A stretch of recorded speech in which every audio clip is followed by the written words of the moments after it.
Let's kick it old school. Old school essentials.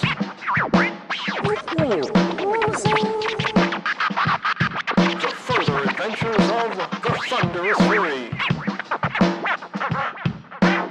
All right, it is Old School Essentials, the further adventures of the Thunderous Fury, session 45.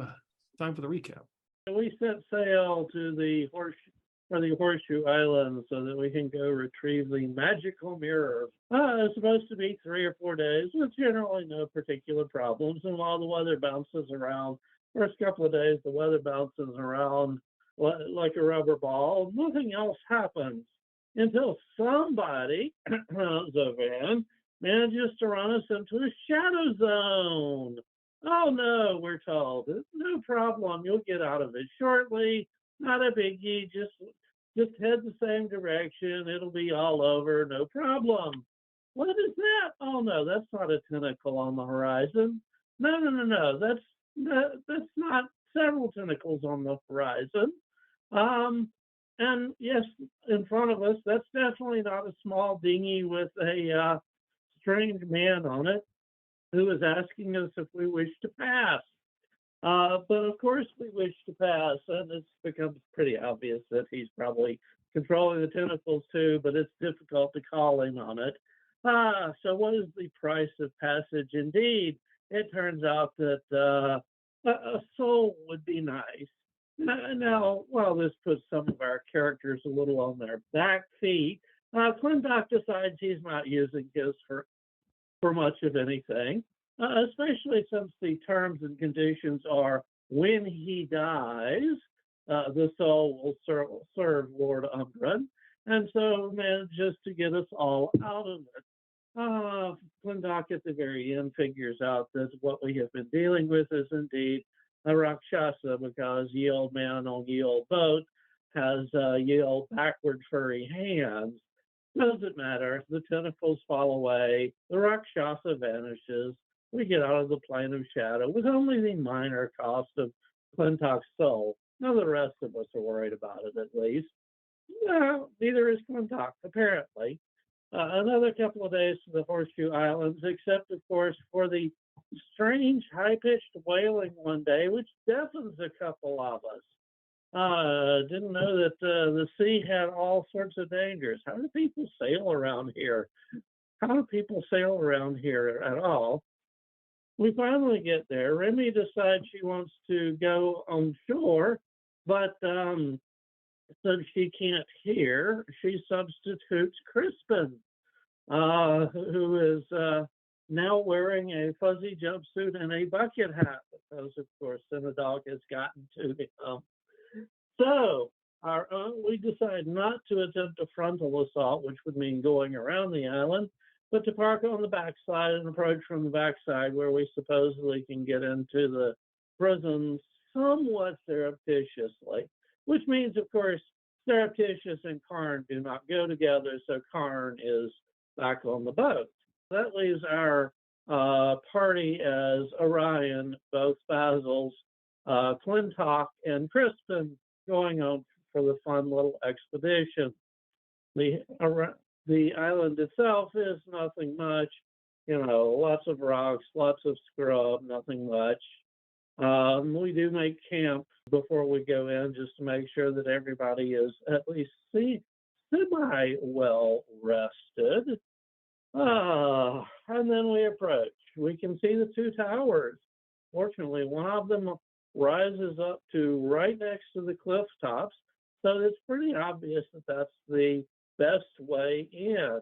Clintok decides that Basil Wilberforce should make the scouting first, so he fixes the draw on who gets the short straw to scout. Basil goes for the tower, decides that yes, indeed, there is a way in, and there's a small window just below the top. No problems for thieves, and not too much for everybody else, as long as everybody's careful. But unfortunately, there are people manning the window that we are wont to go in, as well as people manning the other tower windows. So we need a distraction. Fortunately, down on the beach, there is a distraction available, or at least workable. Clintok volunteers to go be the saboteur since Basil was the one who scouted, and he successfully firebombs a dinghy down on the beach in order to draw attention away while we break in.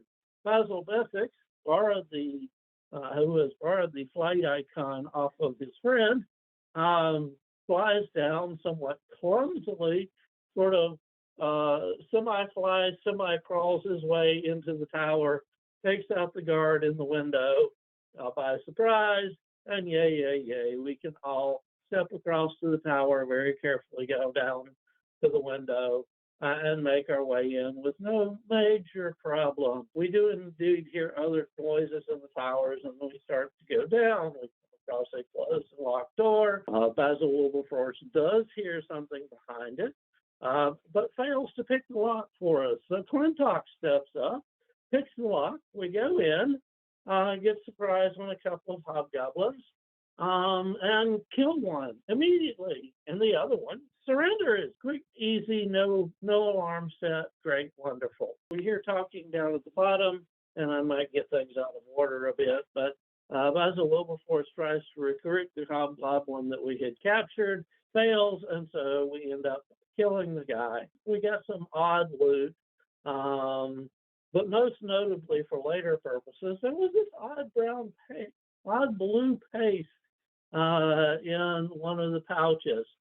We hear strange scratching noises and indicating that there's probably a secret passage there that we missed because we looked and couldn't find it. But Basil, using the goblin language, gives the all clear, and apparently nothing comes of that. But we do indeed hear the commander and two others at the bottom of the tower and hit them once again, not exactly by surprise, but we get the first round and manage to take them out fairly nicely. The commander has some nice magic armor, which I believe one of our characters immediately puts to good use. So far, so good. 3 encounters, 3 successes, no alerts so far. So we continue. We come to a locked door. Basil Wilberforce unlocks, and we note that indeed there is a patch of solid darkness ahead that light will not penetrate, probably some sort of magic. But we hear noises coming from it, like people and a fire. So then the shall we say, Three Stooges act begins, because apparently none of our characters there who see in infrared, which means we all get to run around in the darkness while the 3 hobgoblins and the 3 lesser hobgoblins and the one, commander level who apparently can see in the darkness get to spear us several times. We run in, we run out, we run in, we run out again. We run out the other side and find out that, yes, indeed, we have found the way out in the portcullis, but it doesn't matter because the hobgoblins are still fighting us. Finally, they use up their spears on our bodies, I might add, and run out of the darkness, only to be met by Orion, who decides he is really pissed off, does the big bird impression, and between Orion and other help, takes them all down fairly quickly, except for the smart one, who retreats the other way to down to an internal room that's apparently down another leg of the completely darkened hallway. A little more fun running around bashing into walls there, but we figure out that the hobgoblin is most likely invisible. Managed to get a sheet on him for an instant to confirm that, yes, indeed, we're dealing with an invisible hobgoblin. Try to take him out, only to have him escape and head towards the doorway. Oops. Well, in the room with the invisible, commander level, there is a cook who we talked to a couple of times, but Clintok decides he's not important and just stabs him to death.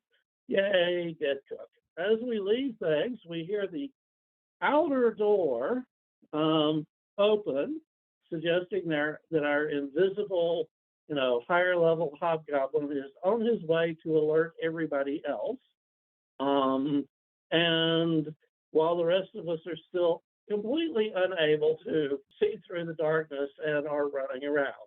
Now, our choices at the moment, we can try to follow the invisible guy, see what we can do about him before he alerts everybody else. Or there was one doorway that we decided not to take and spiked while we were at it. Thus, perhaps we can take the path less taken, as it were. But whatever the official name for this episode was, I strongly suggest something like that went downhill awfully suddenly, because it certainly did. Your bird form, what did you roll for it? I looked and I did not note it down. Sorry, I know we rolled it. What Because I was the mentioned it. roll? What's the die roll you had to make? It's D6 turns. I don't have in my notes how many turns that was. I My want to say notes it was 3 or 4. Sure, whatever. I'm purely going off of my memory, and I have a horrible memory, but something says to me it was 3 or 4. Oh, yes. Another important point. Orion goes, oh, yes, the paste must be what they use to see through the darkness. No, hobgoblins see infrared naturally. So, of course, Crispin rubs the paste in his eyes on Orion's urging and blinds himself. Yes. That's going to go over well with Remy. Now Crispin's dead. Now he's dead, and this IOU for 120 gold pieces is worth nothing. He's very much alive. Who, Crispin? Yeah. Yeah. Yeah, he was healed. He's just blind. Oh, I thought he got killed. No. No. No, you haven't killed him yet. You're working on it. Clintok took the spear to the leg and is disabled. Yeah. Hobbling around. So one minor point I forgot is the -4 also applies to your initiative rolls. Oh, okay. Yikes. Does the healing potion help with that? No, you just get healing back. Yeah.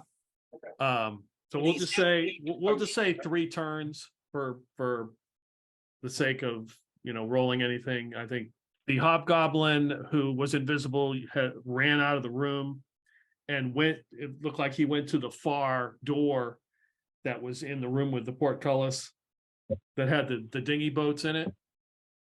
Yeah. Orion in bird form, you are in that room. You can tell that there's some sort of darkness in the room. There's some dinghy boats in here. You can look out through the portcullis and see the shore where the dinghy boat is smoldering, and there's a boat in the distance. And next to the darkness are a set of 2 double doors and a regular door.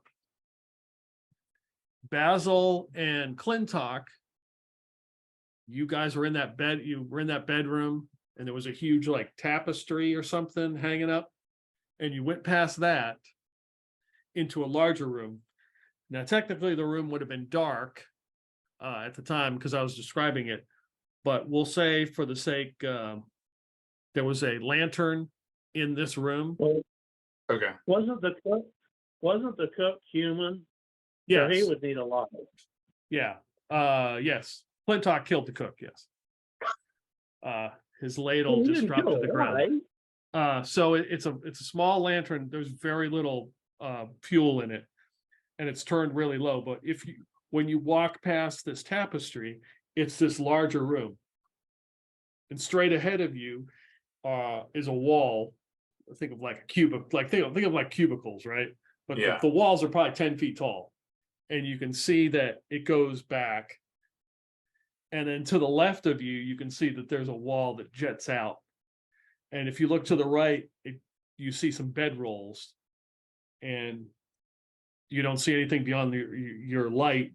And if you turn around, because you're looking if you turn around, you look at the tapestry that you walk through, because it's like you can see that the wall that they used to make this little bedroom is only like a 10-foot wall. and the wall and the light goes all the way back to the very corner where the corner is unnaturally dark. And next to that is a set of double doors and a regular door. So this is like Well- think of like a large room, and the walls don't go all the way to the top. Right. So either they Well, planned on it or they just never finished it. My first priority is try to chase down the retreating guy. So the first question is, can I tell which door he went through? Yeah, there's Like, only is one it door in still here. moving? There's only, okay, good. There's only one door that you And- would suspect he's gone through. I was just wanting to remind myself the MacGuffin that we're looking for is the mirror, right? Right, it's a handheld mirror. It's supposed to be magical, according And- to Dumais. And Basil had thrown the bag of dust and sand and stuff that he had up into the air. Some of it might be stuck to the invisible guy. So we Right. may have a chance to spot him, or maybe a random footprint or something like that, because and you might see a footprint Or his invisibility ended or whatever, yeah. carries a bag of dust. To hopefully do something. Well, I'm the only one close enough to do anything before he sprints to the other tower and starts yelling bloody murder. So I'm hoping like hell I can actually see. So we're gonna roll initiative for the next round. Basil Bessex is, I will play, since he is in here, I will role play his character to the best of my abilities. Crispin is with you guys. I assume, I'm gonna make this is a dangerous assumption, that he is holding the lantern, like standing in front, because that's what Basil Wilberforce probably would have him do. Yes, he's holding the lantern, and Basil, when we move around, Yeah, Basil's got a hand on his back, on Mhm. his collar, and is like guiding him, yep, and he's his meat shield. yeah, that's what I figured. Meat shield for Mr. Wilberforce when he's gone up in the wall. And at some I point, he's probably going to see. try to pick his pocket and see if he's got any coins. Hey, he's got some blue paste that we now know has some sort of poison. All right, I got a 2. I roll 3. Are the others out of combat time since they're way to No, check technically, down we're gonna keep everything in combat time. another corridor? Yeah, we're gonna keep Oh, everything boy. sort of in combat time. So if you want to go, you and Basil Bessex can go through that door if you want. Oh, right, he's with me on this side. Yeah, But yeah, I mean, there is nothing more important than stopping him. Even if they see me outside, what the heck is a big bird doing is slightly less concerning than, oh no, we've got invaders. Did the kitchen let out one of its chickens into the potion? Is a lot less concerning than the guy running around, waving the bloody sword. So run out the door, see if I can see the guy. Okay, so there's a door right near the 2 dinghy boats. You open it up, and it's a long hallway. It looks very familiar, like the one on the other side. That's like there's a little bit of water and moisture in here. And do you have any kind of dark vision as the bird? All right, so Basil Bessex, I'm going to make an assumption. Basil's got some torches, and he lights a torch as he goes in. And you can hear something at the end of the hallway as you begin to walk in. You can see something like an image moving, and there's steps that go up to a door, like somebody is messing with the door, like trying to get in. Like you can see the handle and stuff move by itself, and you hear like a pounding and some noise. It will probably come down to an initiative roll the next turn to see if you can get there before he gets in, because that would be all your movement pretty much to move down the hallway. I'm doing the chicken run to get up with this guy as best I can before he walks out and screams and probably brings the whole place down on us. All right, we go to Clintok and Basil Wilberforce, who are in this large room with Crispin. Yeah, I'm gonna light a candle and just start like searching around. I guess I'll start by like taking like following along like the left wall and going that way. If you're standing like looking straight ahead, if the tapestry thing is behind you, Yeah.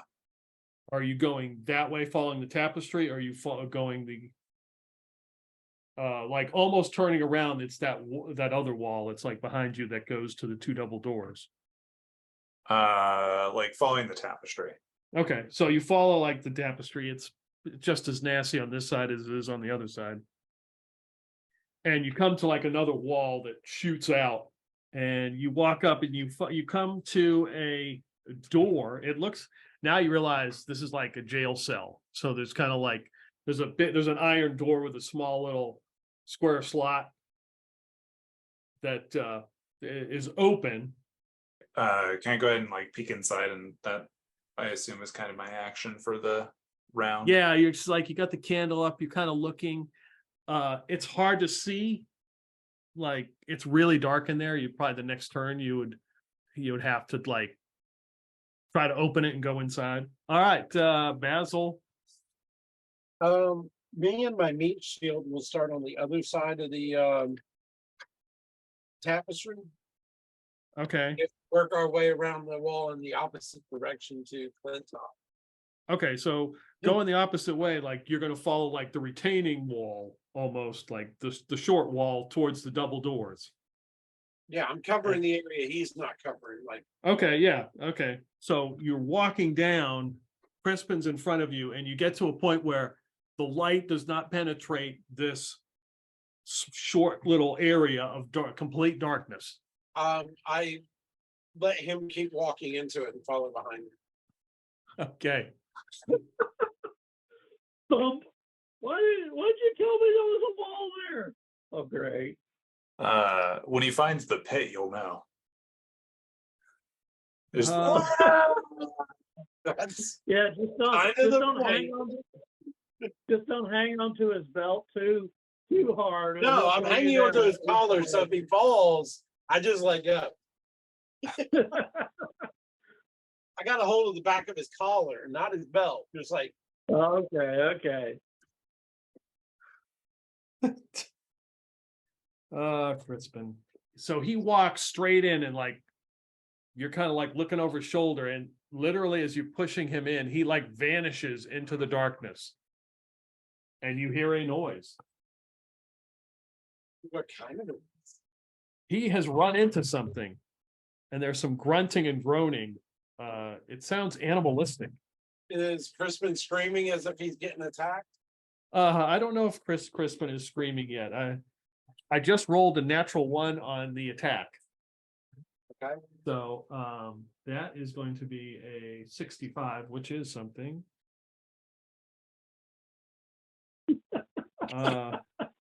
Clintok, found something over here. Don't know what it is. This might be bad. Okay. Might be bad. So you hear this, you push him in, and he like literally just vanishes. It's a really short. This it's like a small little corner of the room. And you hear like this grunting and growling, and a sword flies right past your head, Basil, and skitters on the ground and goes past Shit. you.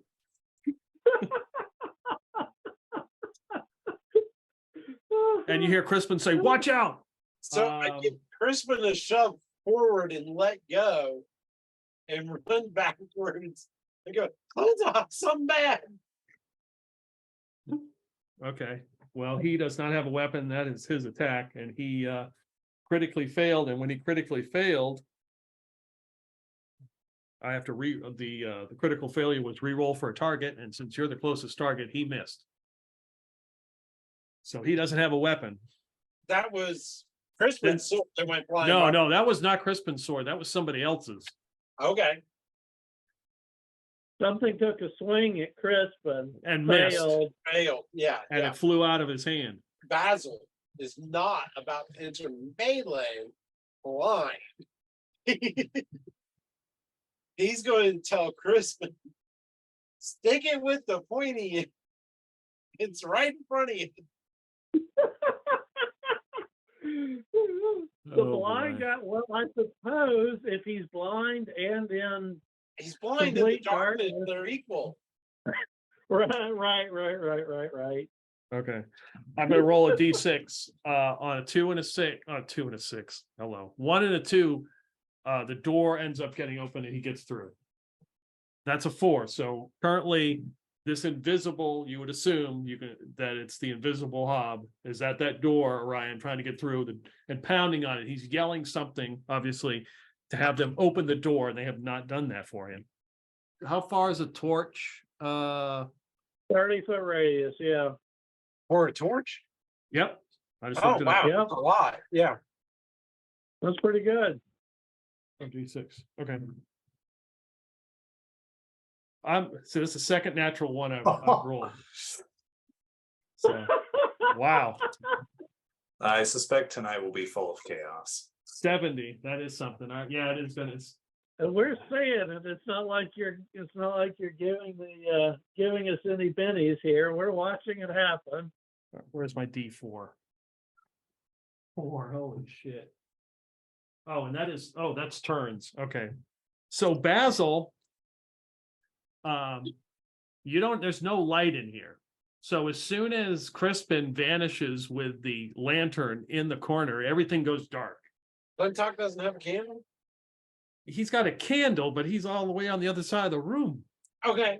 But I mean, it's not totally dark, but it's pretty damn dark. It's pretty damn dark. Okay. You hear something hit that retaining wall right next to you, probably a spear, clank off of it, and somebody groan in pain it sounds like from the direction that they threw it. It sounds like a pulled muscle. Seriously, they could be hurt. Okay, so from out of the darkness, I'm thinking. No, it came in up another direction. Okay. All right, so we get another attack. Here we go. Will be another one. A nat 20. This is not good for the home team. You do have a hustle point, right? We start everything with hustle point. So right now, Clintok, you're looking at 10 damage. Oh yeah, I'm gonna use that point right. Okay. All right, here we go. Hustle point's been used. So 1s and 20s. Okay, at 8. Yes. A spear comes fly as you've got the candle up, you're looking, hits off that metal door, clang, and hits the ground like it came from behind you. Okay. Damn. And that's the end of the round. And we will go to the next round. Orion went, so it's either Basil or Clintok with his -4. Yeah, I've got a +1. Yeah, I think that should definitely be you on this. Okay, one. I just rolled a 1. Are you sure you don't want to go, Clintok? All Yeah, right, you just have to roll a 5 or a 6.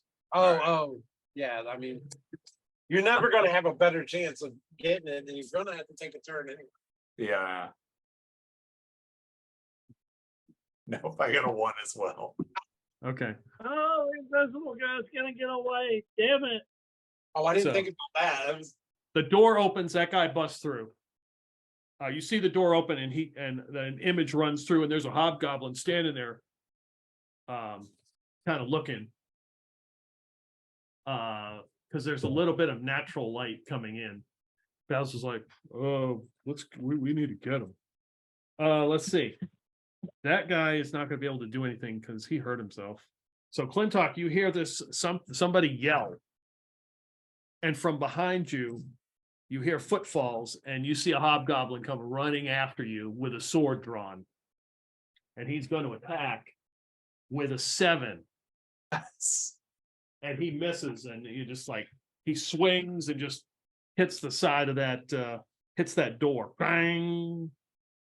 The door is open and they close the door. You hear it lock in front of you, Ryan. Damn. All right, you guys are up. I hear it lock in front of me. God damn it. All right. Well, Sorry.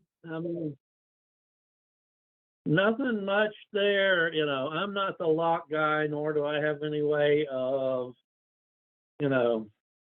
busting through, unless it's a damn flimsy door, and it's a prison door, so I'm guessing not.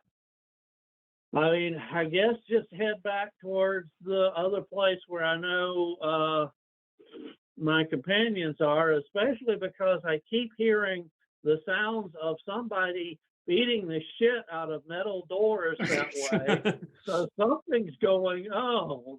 Yep. Yes, it is. So yeah, you and Basil Bessex retreat and run back through this hallway, get through the door, and the next round you'll be able to get into that room, however you choose. I mean, there's a door and a double door that look like they lead right into it. Clintok or Basil Wilberforce? I'm gonna attempt to stab the dude that just tried to hack at me. Does a 14 hit? With your -4? Yeah, with my -4. Okay, yes, it does. Oh, shit. Right? Yeah. Yeah, yeah. Right. I got their stats right here. Okay. For 5. Wow. You can tell me how he dies, you kill him. What? They only have 5 hit points. Wow.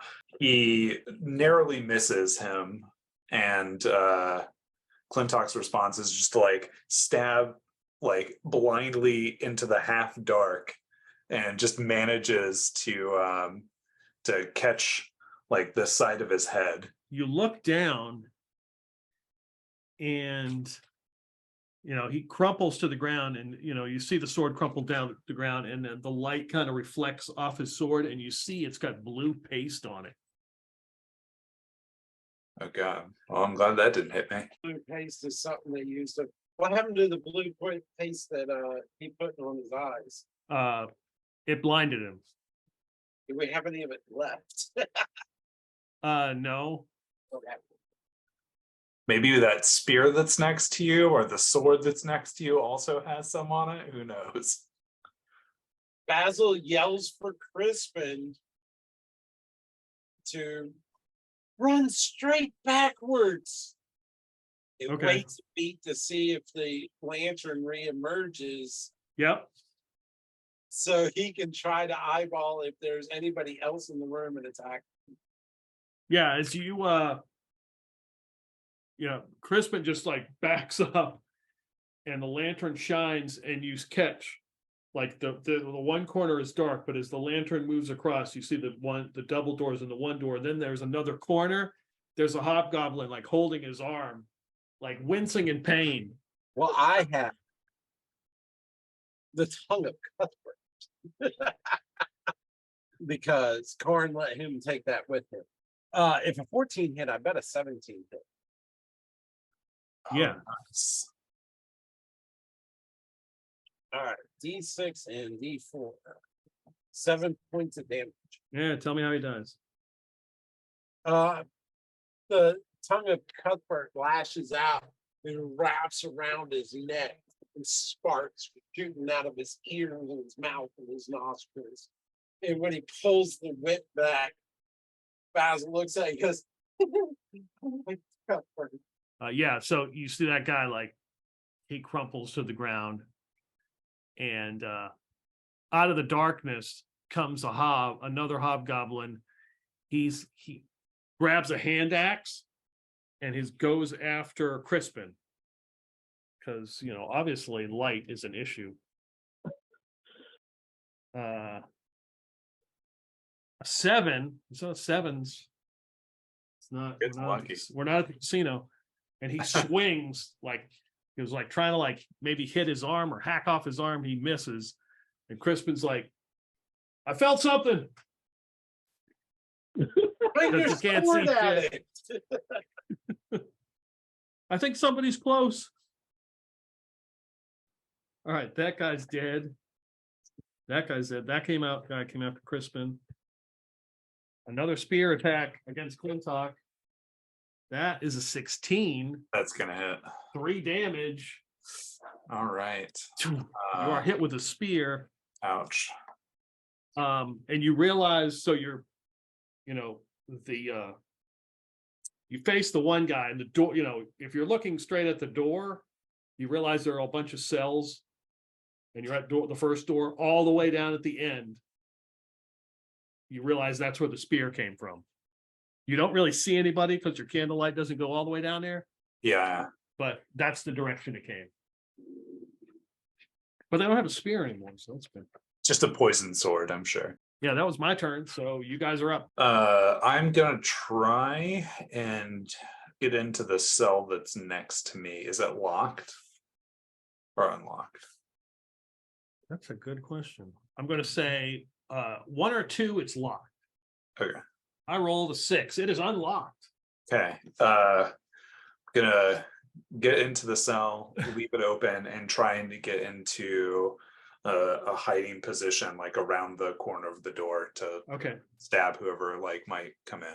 Yes, this is not very big. And it's like you can see the slime, not like it's not a slime, but you can see the like the mold and shit on the walls, and there's nasty looking straw piled up in this room with a rolled up rug. Yeah. And I'm gonna leave the candle sitting out in front of the cell. Okay. With me. Okay, and you're like standing back, like waiting. Yep. I'm going to shout directions to Crispin, along the lines of take 3 steps forward and then run to your right as fast as you can, or whatever it is. Yeah. Okay. Take him down that hallway where the spear came from. Oh, you're heading him, sending him back towards where Clintok is. Yeah, I'm wanting to send him towards where. Well, did I see that Clintok got hit by the spear? Probably not, right? Yeah. For the sake of theater of the mind, and like I have sort of like a cheat map, so I kind of have an idea. We can say that you kind of know where he is, and you can see because the spear may have like skidded onto the floor, so you would have caught where it was. So if you want to send him that way and give him directions. Yeah, I want to send him in the direction of the spear thrower if I possibly can.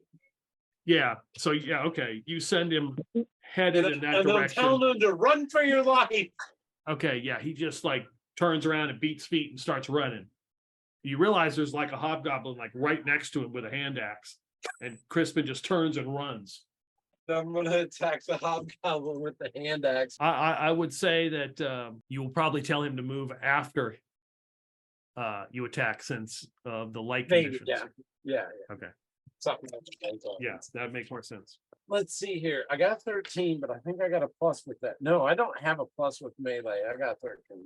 The armor class is 13, man. Oh, well then. I knew a 14 hit. I didn't know for 13. 3 points of damage. So that's with your D6 and D4. Yeah, I got a 2 and a 1. Okay. So yeah, you zap him and so I will say that if Crispin turns and runs, it's going to be really dark right here. Yeah, it's okay. It is. Okay, all right. So he's, you see the electrical energy shoot through this hob, and Crispin turns, and you kind of direct him, turn left 50.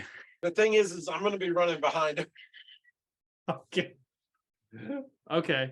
Yeah, you get half. I mean, if you want to run behind him, you can. You get half movement. So Clintok, you can hear somebody running. Probably sounds like Crispin. And you hear 2 sets of footsteps running that way. Orion and Basil Bessex have made it to the door. They're going to be in the room this next round, so we will go to the next round. And it is Basil Wilberforce's roll. And I rolled a 5. Yahtzee dice. Come on. I got 3 plus 1 is 4. Okay, so that guy has got a hand axe, and he just got attacked by Basil, and he didn't care for that too much. So he's going to go after. He's going to go. He runs, running. He's going to run after Basil with a 19, 5 damage. Ouch! Boom! He hits you right in the back. All right. So my max is 11, and that's where I'm at. So I got 6 hit points left.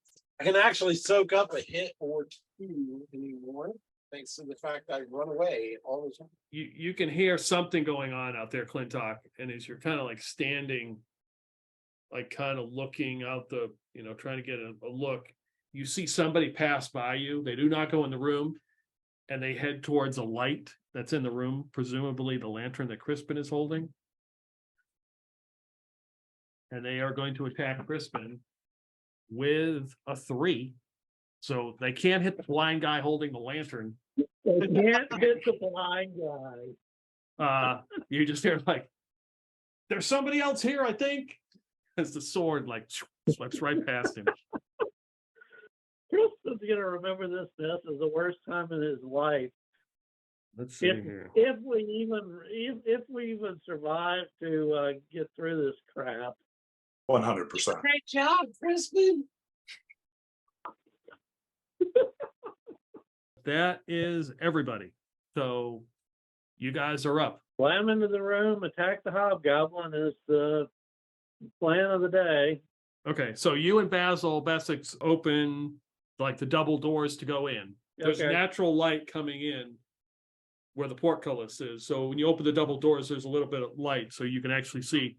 So when you come running into the room, you spot Basil Wilberforce just being attacked from behind by some hobgoblin with a hand axe. And then you look to your right and you see another hobgoblin creeping around. You can just kind of see his image with a spear getting ready to chuck it at him. Okay, can I get to the one with the hand axe or not? Or is he I'll the say so. closest? Yeah, I'll say you can. Yeah. And Basil Bessex, All I'll right. take care of that other guy with a knuckle Oh, sandwich. you do that. Well, time to see what our favorite bird can do for hobgoblin smacking. Well, actually, there should be two of them close, right? Because there's one attacking Crispin, and Yeah, Basil yeah. Wilberforce is next to Crispin, and then there's Yeah. one attacking Basil Wilberforce. Yep. Yeah. I mean, if I succeed in scragging one of these guys, do I even have enough movement to get Yeah, to the we'll other say you one? can. We'll say you can attack another one. Okay, so I'm going to do attacks one at a time then. Well, he's dead. The Nat nat 20. 20. Okay. Yeah. But roll the percentage because it could affect what happens. So the first guy is just gone. 85. Oh yeah. Yeah, you would do additional damage. So this guy gets obliterated. So basically, the bird somehow achieves just a little air, just enough to put the bottom claw on the top of the guy's head and slam him down and pop his head like a watermelon. Yeah. Just as Basil Wilberforce is turning around. And the bird screams, "Behind you!" To Basil Wilberforce. All right. Okay. So now, well, I'm going to take on the guy who's going after Crispin. 13. That's a hit. Yeah, all right. So this is not going to kill him because he isn't damaged, but 3 points of damage. And the beak. Oh, holy shit. It's 1s and 20s day, guy. The beak was nat 20. What's the max damage on the beak? Something ridiculous. Okay, he's dead. Yeah, that guy's dead. You killed both of them. You could describe how he dies. Yeah. After playing watermelon with the first guy's skull, the bird walks over, scrags the second guy on the leg, so he bends over, and then the beak just slams into the other guy's skull, and once again plays watermelon. All right. And just because, and I know there's another guy with a spear out there, I'm going to whirl around and go, because you cannot lose a moment of killing two guys with nat 20s. I'm going to whirl around and look at Mr. Spear Guy and go, "You're next." So yes, the 8-foot-tall murder bird has just screamed, "You're next" at the hobgoblin. All right. Basil Bessex runs up and tries to punch him, and he misses. I'm going to give a morale check to the hobgoblin who just saw that. So he looks kind of panicked over there. It is initiative. Yeah, so everything is reset. So we roll for initiative. And I rolled a 6. Me, I guess. I rolled a 6. All right, you're up first. Run over and see if I can continue the streak. That would be a no on the first claw. That would be a no on the second claw. 7 plus 2 is 9. Well, so much for the streak. Come on. and total of 17 on the beak. Yep. 1d10. That would be a 9. 9 damage. Tell me how he dies. Claw comes down. The guy dodges left. Claw comes down. The guy dodges right. Guy looks up and realizes the beak is right in front of him as it slams into his throat. Claw, claw, splash. A ring goes, blah, blah, blah. Hobgoblin tastes bad. And in the far end of the room, like the far end, you can hear a door open and slam closed. Far end, like towards the way Clintok was headed, or The opposite direction, like where you sort of kind of where you would come from, but it's probably not because you didn't close you opened the double doors. It wasn't those doors. There's another, obviously another door far in this room that is out of sight at this point, but it closes, and you have 4 enemies. 4, or do you get 5 of them? 5 dead hobgoblins assorted around, and we're sort of kind of out of initiative order right now. and I will say, invisible guy got away. We're gonna have people on our, and sounds like other hobs just got away. We're gonna have people on our ass in no time. Retreat or forward. I'm looking at Clintok because I look over at Crispin and I know, and he's going to go with us no matter what. And I know what Basil W is going to be doing. Clintok Speaking of which, slinks from inside the cell back out in the hallway and says, well, we have something we can't leave without. So by all means, Birdman, lead the way. I don't know how long this is going to run, but I'll give it a shot. So Basil Wilberforce is going to drink from his canteen. okay, Basil Wilberforce, since I failed to do this and gave you 2 free ones, roll me a d6. Don't roll a 1 or a 2. Okay. 6. Okay, it is full again. It's full again. So I'm going to roll it's D6 plus 1, right, for healing? Yeah, I think so. 6 again. Okay. So that gives me my points back. And then I'm going to try to loot the corpses. No, he's going to run over to the dark corner and feel around and see if he can feel anything that feels anything like a mirror. No, it's just a wet, moist corner. Congratulations. And you realize it's like right next to the double doors. Next to you, so Clintok, so you're in this cell. We can pretty much say it is a cell with some straw and a small rolled up rug, as I described. Gotcha. There are a total of 6 cells on this. Like that's just the first one. There's 5 more at the end that you notice. I will quickly look around this cell with my monocle and see if I notice anything like. Okay, is this a It's the see magic items monocle. right? What's your wisdom score? Do you have any pluses? No, my wisdom score is It's bad. bad. Okay. So you got the monocle. Give me a d6 roll. 6. This isn't a deliberate search. This is kind of like a hasty search. Yeah. You don't see anything in this room. Okay. Just kind of flipping through the straw and stuff and just Yeah. Not thorough at all. In any way. I mean, it's not an obvious. I will like kind of make towards the next cell and try and repeat the task. Okay, there's no door on this one. Oh, there's no door. There's no door. There's just a bunch of pieces, like 12 to 10 foot pieces of rope in here and pegs. Okay. Torture chamber of some sort. Yeah, I'll do the same thing. Do you want me to make another? Yeah, it's a d6 roll. Yeah, you're using the monocle. 6 again. Nothing obvious in here, just some rope, unless you want to take the rope. Nah, I already have some rope. Okay. Orion, what are you doing? Well, I'm trying to figure out based on the layout where I want the next place that we haven't searched that isn't in that goddamn darkness. Okay, so there's a set of cells here, and sort of like in the center of the room, there's a set of cells as well. And then to the far end, there's a set of cells. So it looks like there's 3 units.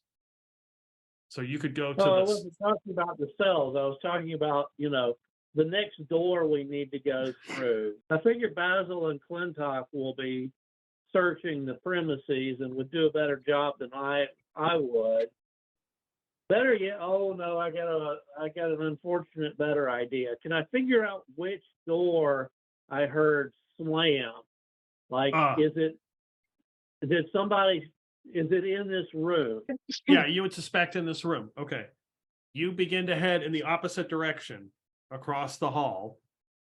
Okay. The question would be, so I'll say Basil Bessex goes with you. He has his torch out so you can see.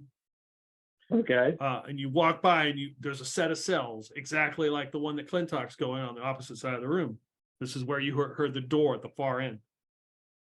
You come up to the first, you're walking by the cells. There's a door on the first cell, and you hear like a grappling noise, like somebody like banging on the cell door as you go by. Okay. I'll yell, "Got a prisoner over here. We find any keys?" And I'll bang on the cell door. Well, scratch on the cell door a couple of times and go, "Who are you?" Prisoner. In really broken common. Sound like hobgoblin broken common? No, but definitely not human. Well, I can't get the damn door open. So it'll have to be up to one of the sneaky guys. But I'll basically flap vestigial wings there and keep going looking for that door that the hobgoblins ran out of. All right, you pass the 2 more doors. 2 more cells. There are no doors on here. A quick glance in these 2, you see a skeleton in one of them, and basically a bunch of cobwebs and some like nasty green mold in the next one. The next 2 have doors that are not. The next one is empty. And there's a big vase like sitting in the middle of it. And then you come to the end and you round the corner. And as you're walking down the corner, like a narrow passage, you see a door. And you presume this is probably the door they went out at. There's a metal door here at the end. You said it's a narrow passage. I don't really have a way to get to the one side or the other of the door. I would just be in front of it if I'm going to be there. Yeah. Well, I think my best move at this point is just to guard this. Wait a minute. Does it open in or out? It would open in. It comes toward you. You pull it towards you. Towards me. Okay. Well, does it have like a grate or a window, or is it a solid? Yeah, it's got a little window that is open. I will yell out, "I'm guarding the door over here," and suggest that Basil Bessex help them look around.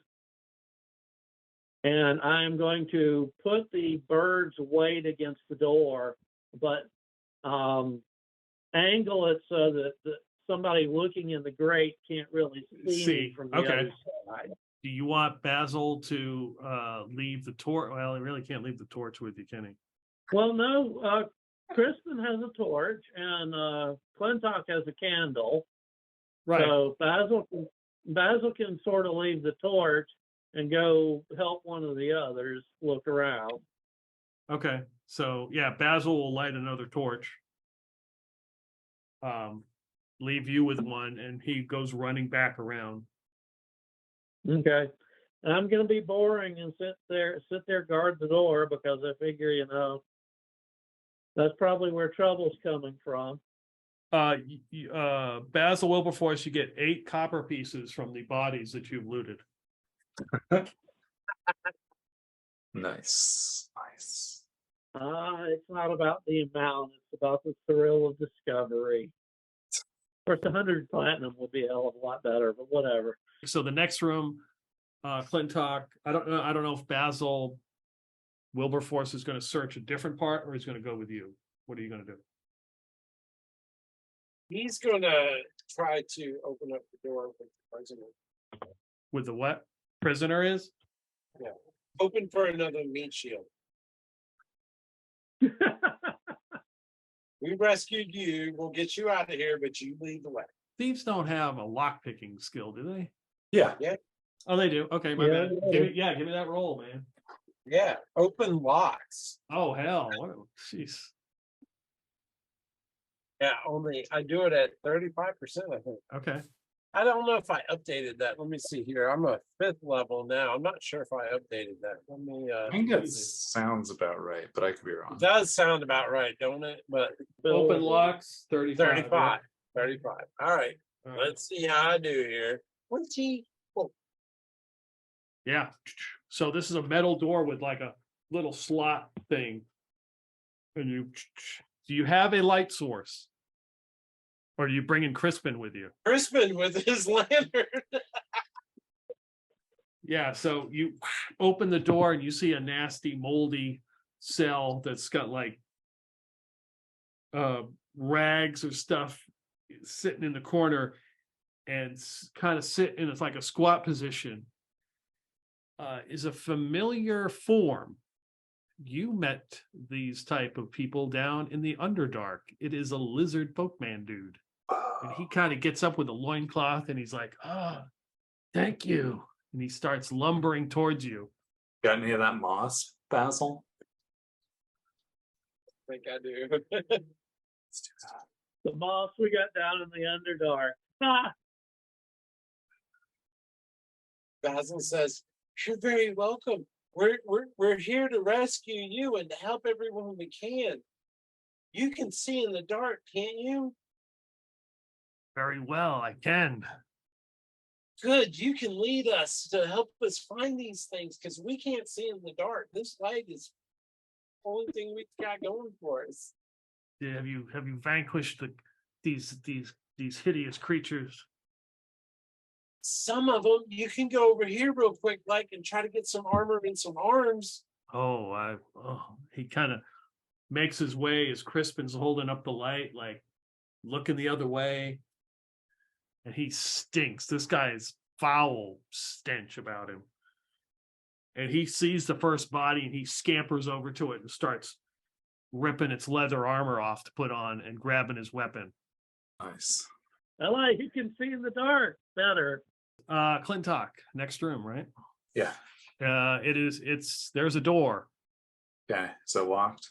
Roll a d6. Yes, this door is locked. Okay. I will attempt to unlock it. I do not. 39. I don't have that good. Like putting your little light up, like candle up through the hole. You can see sort of the image of like, it looks like a chair, a wooden chair that looks like it's blood stained. Okay. The next, you see you just take a quick peek. The next 3 rooms have no doors on them. They look like they've been ripped right off. Well, just like point to it and be like, "Hey, Basil, you want to give this one a shot?" And then keep moving. Okay, I can give it a try. I don't know how often I can get lucky. Okay, I'm going to say a turn has gone by. You guys doing all that? I got 32. Okay, yeah, you go up to that room. You come back across. You see the lizard man putting that leather armor on, grabbing the weapon. We gotta stop fucking around and get out of here. Yeah, you open the door, walking in, Crispin's got his light. You can see that it's a chair that's got like blood stains on the floor and on the chair, and there's a bunch of thumb screws and shit stuck in the chair. Nothing of value. If you value a bloody chair. Come on, let's get out of here. He's not gonna be a chicken much longer. Chicken, yeah, that's me. The turducken. the next couple rooms for Clintok. You look in the room, there's a rack, like, and a large wooden box sitting on the side. So it's like a rack that you'd put somebody on. Yeah. I'll go over to the wooden box and try and search on that. You find 5 copper pieces. All right. And some assorted tiny little like hooked. They're not even, they look like torture devices. Like they got hooks and screws and Gotcha. Yeah, I know what you're talking about. Like when you go to the dental hygienist. Yeah, pretty much the same thing. From the hallway at the end, you hear somebody yell, "Did you unroll the rug?"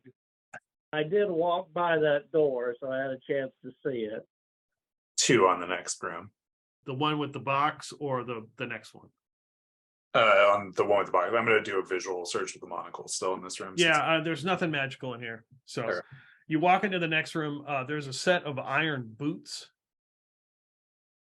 Okay. That are like chained to the floor and a pallet sitting in the back. Okay. Look around with the monocle. All right. Another 2. Okay. You don't see anything of value. And then the next room, you look in and there's a large sack laying on the ground, and sprawled everywhere are these like branding irons. Yeah, we need to go down fighting. Because getting captured ain't on the list here. You're right. I should be hiding the implements of torture as I go through for the inevitable capture sequence. There are too damn many of them. Yeah. I'll use the monocle in this room. Yeah, you don't see anything. This is the end, and there's a small Gotcha. there's a hallway that goes down like 20 feet to an iron door that looks similar to the cell doors. Okay. I will let others take up the lead after I get to that. All right, Basil Wilberforce. I collect my 2 meat shields and go No, running. 2 meat shields. You mean Crispin? Yeah, Crispin and the Lizard Man. He's gone. You don't see him. You look around. He's wherever he was putting his armor and that weapon. He's not there anymore. Damn, lost our guide. I didn't see where he went. Give me a D6 roll. 5. No, you do not see where he went. I shout out for him. You hear a door close. Smart Lizard Man. What, they want me to lead them? Hell no. Fuck off the other direction. I guess you don't want us to rescue you. I grab Crispin and guide him up to our prehistoric bird. Oh, okay. You're headed back to where he is? Yeah. Okay, so you go past the cell that had the lizard man in it, and there's 5 other cells if you want to go through those. I do not. I want to get out of here. Okay. I'm hearing what Clintok is finding, and yeah, I expect he's saying I'm not finding shit here, and just like he's not going to be a turducken forever. Yeah, and this wouldn't be the place that somebody would be keeping magic items anyway. Yeah. This is the jail cell and the torture chamber. This isn't where you keep the treasure. Let's either find this fucking mirror or get the hell out of here. All right, so Clintok, you get all the way to this door. You're going to go through the door. Is this the one I'm guarding? No, this is the door at the opposite end. So he's on one end at a door, and you're at the other end of the door. Is it locked? I'll No. I'm gonna open the door, but at the same time I open the door, I'm gonna throw the candle in along with it to hopefully create a distraction of some sort. It sheds a little bit of light. You can see that there's a door straight ahead of you, but to the left, the room kind of opens up, and immediately you realize These are 6 more cells on this side. And the first cell, the door is slightly open. I'm gonna listen or attempt to listen to see if I can hear if somebody is like hiding behind Okay. the slightly ajar door. Okay. Yeah. Give me a list. Yeah. Give me a D6 roll. 1. You Hear hear noise. a clicking noise.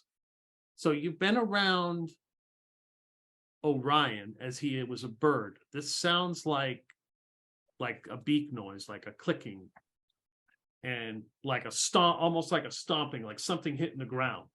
I would say like a chair or something. The sound of like a chair when you lift up your chair and you knock it to the floor. Okay. Those are very distinct. The door is unlocked and just slightly open. I'm gonna try and slink up to it. Like move stealthily or move in the dark. I forget. Move silently. There we go. Okay. 17. And do I have a penalty for this since I'm like vaguely handicapped from like being hit in the leg? I don't know. I assume I have some sort of handicap here. Yeah. What's move silently total? My total is 25 currently. 25. Yeah, I think you make it. You like kind of open the door a little bit and kind of peek in and look, and there is in the back of this cell, you see something large that is somehow affixed to a chair, and you can see like vulture-like beaks snapping forward, and it's moving the chair up, but it can't, and slamming the chair onto this stone floor. It looks massive. It's as big as Orion is, and it looks like it's trying to get out of this chair. I'm gonna say in neutral. How much do you want to get out of here? It stops moving, and is like, you see it's kind of its head. It's got a bird-like head, and it turns and kind of looks. See it focus in your direction. I will then say that what I just said in common. I'll say, how much is it worth for you to be out of here? It doesn't have any kind of reaction. It's focused. It's like still. If I like step backwards and pick up the candle and like bring it closer into the room, like don't actually go into the room, but like just bring it closer so I can get a better like view of what this thing like. it is somehow fixed to this chair. It's got like 2 hooked arms that are like pinned to this chair. You can see like dried blood all over it, and it's got a vulture-like beak, and it's just standing like focused on where it heard that sound. And you would guess it probably stands about 8 or 9 feet tall standing, but it is sitting in this chair. Can I tell how either the chair is attached to it or how it's attached to the chair? Either or both of those things. It is attached to the chair because it is like there have been spikes driven into it through the chair. Oh. Somebody ain't happy. I'll keep that in mind. And like quickly try and like move down to like the other cells, just like glancing in them to see what might be in there. I don't want to deburr right now, but remember, you've seen Orion do this several times. I don't want to deburr right now, but if we have to, I may be able to charm it. Because you've seen him do that several times. Yeah. Most recently at the guards at the Wagonbow, one of the guards at the Wagonbow Estate. Yeah, but my thought was like plan D, just release this thing from whatever is keeping it, and like that's a distraction. That's our getaway plan for like worst case scenario, like all but like 2 of us are dead. Turn that thing loose and leave it behind us while we run like hell. Yeah. I like it. But yeah, just like quickly moving on to see if there's anything of interest in the other cells. So kind of slip out of that next room, And as soon as you come up to the next cell, you don't even need to make a listen roll. You can hear growling on the other door, on the other side of the door, like a feline growl. Can I see into this one at all? Is there like an open? Yeah, you like peek in and you can see the sort of the outline of like fur and something in the corner, like hunched. It's got its back is hunched up, and you can hear a low growl. You can feed it hobgoblin. It'll be happy with hobgoblin. I'll attempt the same thing I did a minute ago and speak in neutral and then common, asking, what's it worth? What's your freedom worth? It hisses at you. Oh, keep moving. See if I can find something intelligent. Okay. The next room, there is no door on it, and laying about the room with like small pieces of bone is just assorted chains that are all bolted to the floor and the walls. All right. The next room, you see the door is open. There is a rack similar to the other room with some chalk that's like strewn about on the floor. Oh. Definitely don't break whatever chalk drawing is on the floor. And then keep moving on from that. So the next one, the door is off, like laying there, and there's a cage in the back, and the door is open. Whatever is in the cage is gone, and there's a brazier, Yeah. a fire pit with no fire in it. Okay. All right. Well, it seems like a dead end then. And then the last one you All come right. up to, it is locked. I'm gonna peek in first, see if I can see anything. You see a faint image of a humanoid in the shadow. How much do you want to get out of here? I'll first say in neutral. So the languages are what? Lawful, neutral, and chaotic, right? I believe so. Yeah. Okay. It speaks back to you in neutral. What is your price? Well, I'm looking for an item that's supposed to be here. First, have you seen it? A mirror of sorts? I may know where some of these items are kept. And you see this image get closer. It looks like a hobgoblin. As it gets starts to take some steps closer with like a loincloth, and you can see that it's got all kinds of scars all over his body. So why don't your friends like you? The Bloodskins do not take kindly to my clan. Yeah, no, I get that. All right, well, if you think you might be able to help us find this mirror, I am more than happy to let you take your pick of whatever else might be in that same place with the mirror, or kill whatever you may. Have you snuck in here? I mean, Yeah, we traveled from quite a ways away. We're currently a little bit in the middle of a raid. Just a little, Ray. A tiny one, minor, nothing do significant. you have any kind of weapon? Something I could use? Oh, I'm sure I can get you one of these swords from this dead hobgoblins out here. Very And well. whatever armor they have on. His cell door is locked. I'll ask him, are the keys around here in this room, or do I need to pick the No. lock? All right. No, you'll have to pick the lock unless you killed the commander or whoever is in charge of the watch. Maybe, but I don't have his keys handy. Oh, I definitely did not pass that. Say, hold on a minute. Wait a minute. We looted at the bottom of the tower. We did loot the guy with the armor and the sword there. Mm-hmm. Because I remember looting the armor. Did he have keys or not? No. No. Okay. So that wasn't the guy. Damn it. I'll be right back. And then I like head back out and go track down Basil. Okay, so you move your way across, all the way back across where Basil's hanging out with Orion. Yeah. Okay. Again, you pass the cells that are on the opposite side of the room. All right. As I go that way, I'm gonna pick up one of the swords that was on the ground.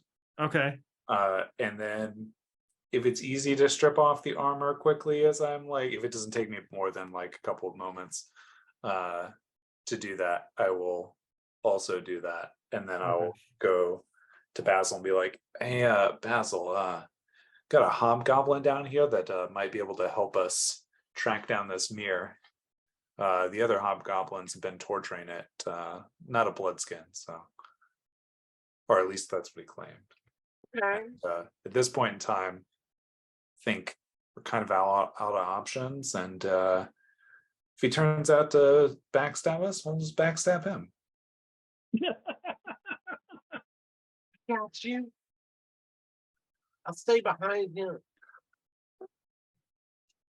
He backstabs you, I backstab him. All right, let's go. And then like I take back off. Okay.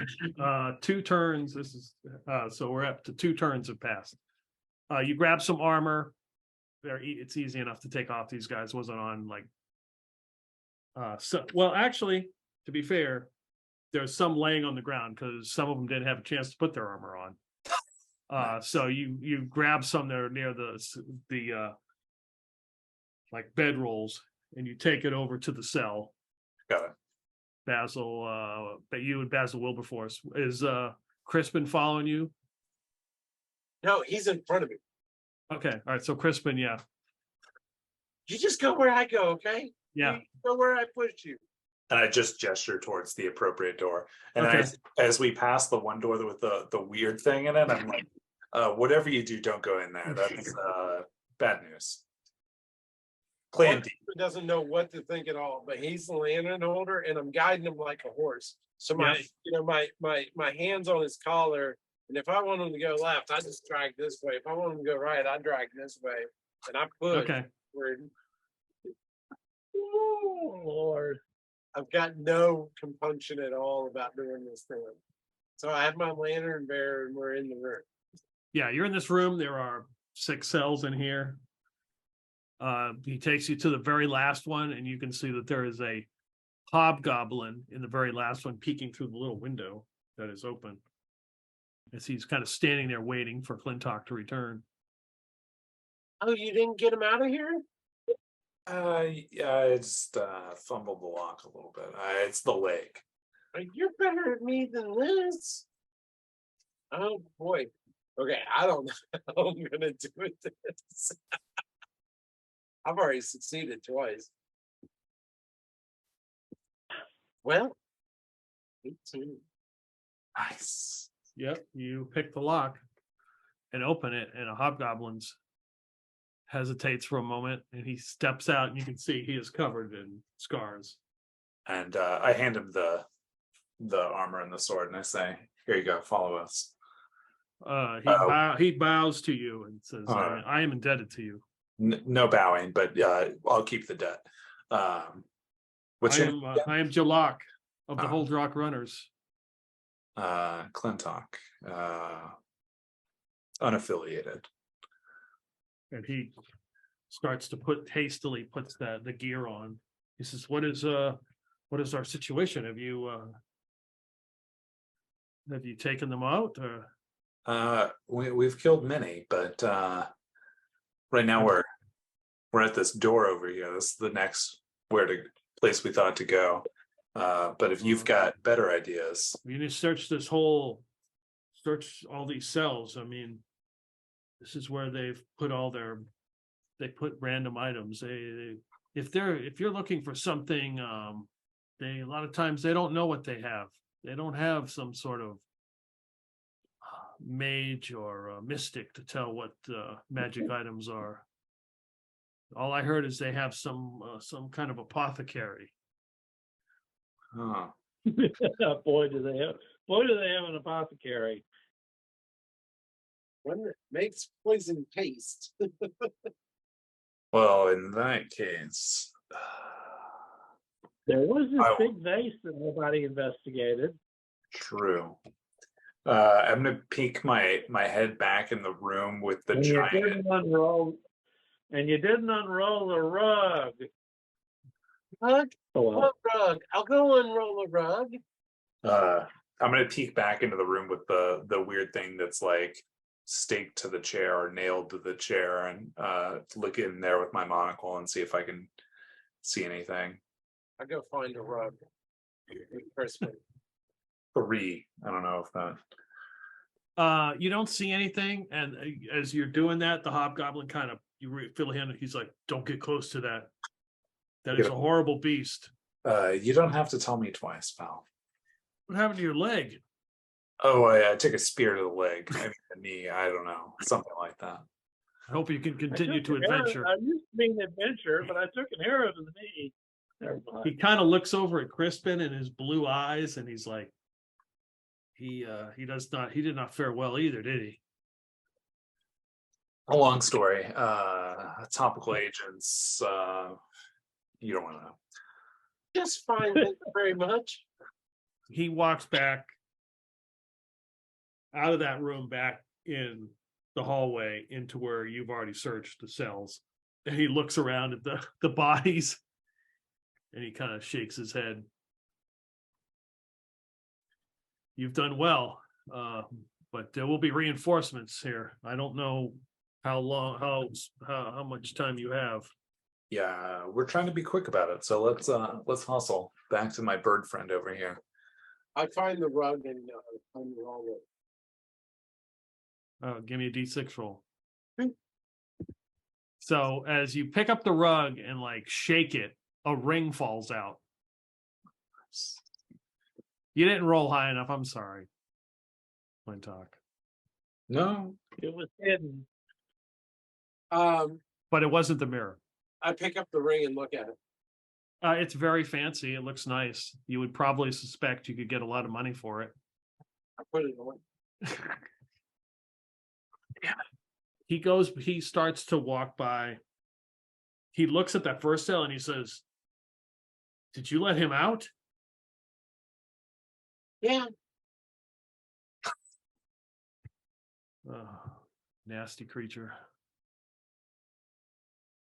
We let you out too. Understood. Okay. Well, fair enough. So coming back around as he sees this huge bird standing next to a door, you see Clintok and a hobgoblin in leather armor. He doesn't look like the other hobgoblins you murderized. Well, because he's alive, and he looks kind of emaciated. You know, he looks haggard, but he's got a bunch of scars. He kind of looks at Clintok like, "Who is this? Are we sure about this?" Oh yeah. Don't worry, guys. They've All hurt right. him worse than we've hurt them. Maybe no, he's alive still. Yeah. Anyways, he's with us. So obviously you found some things.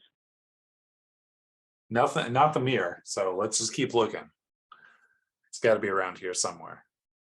All right. Well, I presume you want me to go first. If it's not too much trouble. Yeah, let's do it. Open that door.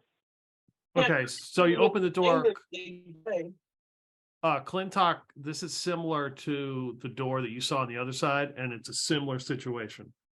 There's a door straight ahead, and like to your right are 6 cells, Okay. and there are three of them have doors. The very first one is locked. I will try the first door. the mirror we're looking for, is it magical? Yes. Okay. Sorry, I need to look up open locks. Oh, I just barely missed it. Basil. I don't know This how is many three? times we can count on this luck. 60. Okay, yeah, it's firmly locked. Looking in the little square, looking in, it looks like there's some dirt or something along with the mold, and there's like maybe a pile of dirt, but there looks like a gown laying on the floor. It's What? withered and looks almost yellow. Okay. If I peek through with my monocle, do I see anything? 4. No, you don't see anything magical. Keep moving down. The next room has a door. Is it? No. I was like, hey, Crispin, you want to go first? The hobgoblin kind of looks at you like, what? This dude's blind. It's like, but he's not going to stop you. He's like, I'll do it. Great shape. I'll do it. He takes the lantern. He starts to walk into the room. In this room is a hogshead barrel that's kind of cracked, and you see somebody begin to pop their head above it. He's like, is it safe? Yeah, And they duck back down into the barrel. come on out. It's safe. And they stick their head back up. Are they gone? For the moment. I'm Falco Longfoot. And you realize it's a halfling. He's got a loincloth. Again, he has got scars all over his body. He's like kind of limping. He sees the hobgoblin next to you, and he stops and looking at him like, uh-oh. He's friendly. He's another prisoner like you. Come on, we got to get you some. He's like walking like past the hobgoblin like this, and then he turns and he sees an 8-foot-tall bird, and he goes, He helped you too. and he starts to walk away from that. We're going to have to find him some armor and something to fight with. You are you slavers? Oh, No, this is a jailbreak. A jailbreak? When are we? Yeah. You have Yeah. a boat? Are we leaving? Oh my God, we're leaving. Yeah, absolutely. But we're also, have you seen anything valuable? There's nothing. There's only torture or death in here. There's nothing of value. We need to leave. We'll get there. We'll get there. But we want to make sure we don't come back empty-handed. Because I mean, with your newfound freedom, you need some starting out money, I assume. Hopefully my wealth is still in Smithport. I mean, hopefully it's not gone. I'll put a hand on his shoulder and I say, I hate to break it to you, but you don't want to hear what happened in Smithport. Oh no. Let's just leave it at that for now. I can tell you more later. He looks crestfallen. He's been released, and his home city has been he's imagining the worst things have happened to it. Oh, wow. Life stuff all over. That was interesting to speak to the hobgoblin in neutral. I had to think of like, what actually is his alignment? Yeah. That was good. See? Alignment language comes into play once again. Yes. Yeah. All right. So In the rule set to our advantage. let's see. So you got the halfling Falco Longfoot from Smithport out, who apparently thinks that his Smithport's been devastated by something, and his wealth, whatever it may be gone. More tragedy has befalled this poor halfling. Are you guys all in this area, right? Yeah. Yeah, we're all together now. Okay. So you look, there's no door in the next cell. You look in, there's some earrings on the floor. They kind of look like they're gold earrings. Mhm.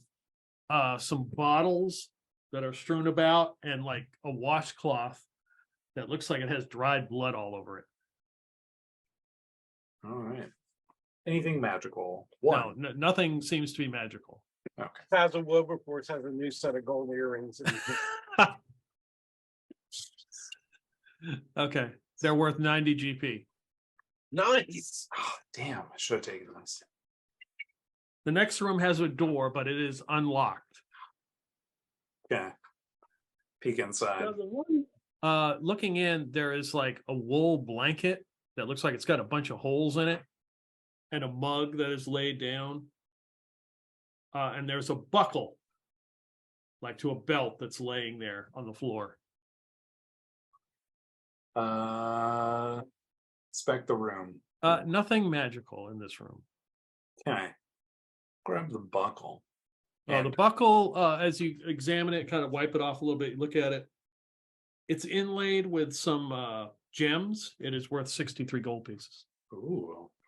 you feel a bird head lean over your shoulder, and he says, "I may not have hands, but I got eyes, guys." All right, we'll keep looking. So as you get to the next room, there's 2 more rooms, and then Yeah. it ends and there's a wall. So as you get to the next room, there's a pungent smell coming like in this area. It smells like maple syrup and vinegar, but really, really strong. Gross. And you kind of look in this other room, it's got no door. And there's a jug, and it looks like a makeshift altar has been built of like scrap pieces of wood. Some kind of symbol has been etched onto like a stone that they put on there. And that there's a big jug. Did I say there was a jug? Yes, That's right. There's another jug that looks like it's got some kind of liquid floating on the top. And there's condensation on the jug, like it's cold. Okay, this is weird as hell. Yeah. I will dip my knife. If I can get in, I'll like actually take a piece of cloth out. Mhm. Actually, I'll just rip it off of some of my clothes and like hold it over my mouth Mhm. and nose to cover up the smell a little bit and like enter the room. So when you enter the room, you realize the smell actually isn't coming from here. Oh, okay. It was kind of out in the room. So Huh. Bard. From second level, Bard has a 2 in 6 chance of knowing lore pertaining monsters, magic items, heroes, and folktale or legend. I'm going to see if I can't figure out what the hell that strange symbol on the altar is. okay. Good idea. Survey says, can I roll low? Or does it even matter? I rolled 1, so I might have some idea. So kind of, looking at it, you're turning your bird head. It looks like a wave, kind of like really poorly etched onto the stone. This would be a symbol closer to Muju Jamai, who is a god, one of the original gods. He's sort of the god of the storm. And he had an immortal son named Bekbar, who was a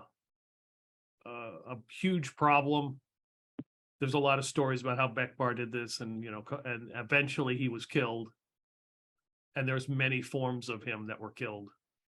I'll say it out loud that, this looks like an altar to the old god of the storm, Muju Jamai or whatever.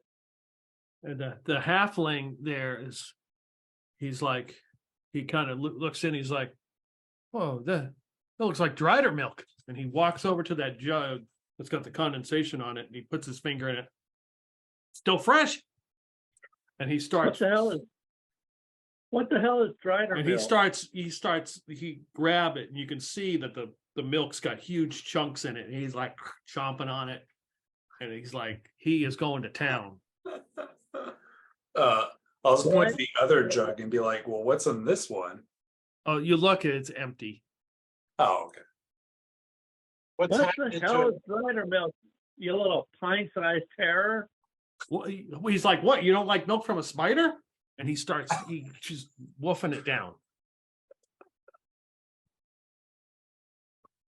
You can keep that. Does it make you feel better?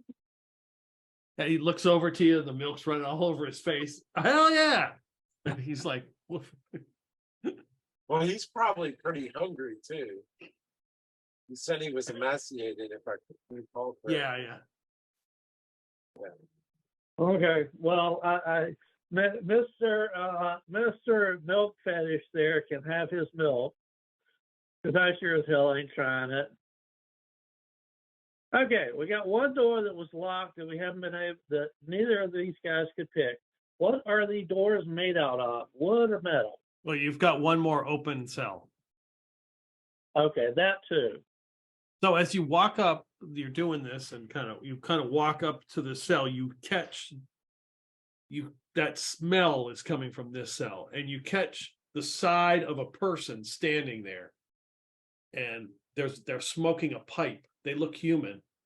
They have leather armor similar to what the hobgoblins were wearing, with a sword, and they're just smoking a pipe and kind of looking around like this. It seems like it's obvious that you're looking at them, but they don't seem to be aware of the situation, and they look human. They're smoking their pipe. Basil walks up to him and goes like this and waves his hands in front of his face. And he looks, and he goes to grab his sword, then he stops, and he locks eyes with you. And Basil Wilberforce, he looks familiar to you. Uh-oh. Uh-oh. He looks at you and he goes, Basil? Who are you? He gets real close. His eyes are bloodshot, and you can see his teeth are rotting. And he's like, you're the recruiter for that Fury group. You were there at Eastport, the day we attacked the ship. And he pokes you in the chest. He's like, I was captured that day. And he pokes you again. I'm sorry, a bunch of people were captured that day. I barely got away with my life. I came here to help you.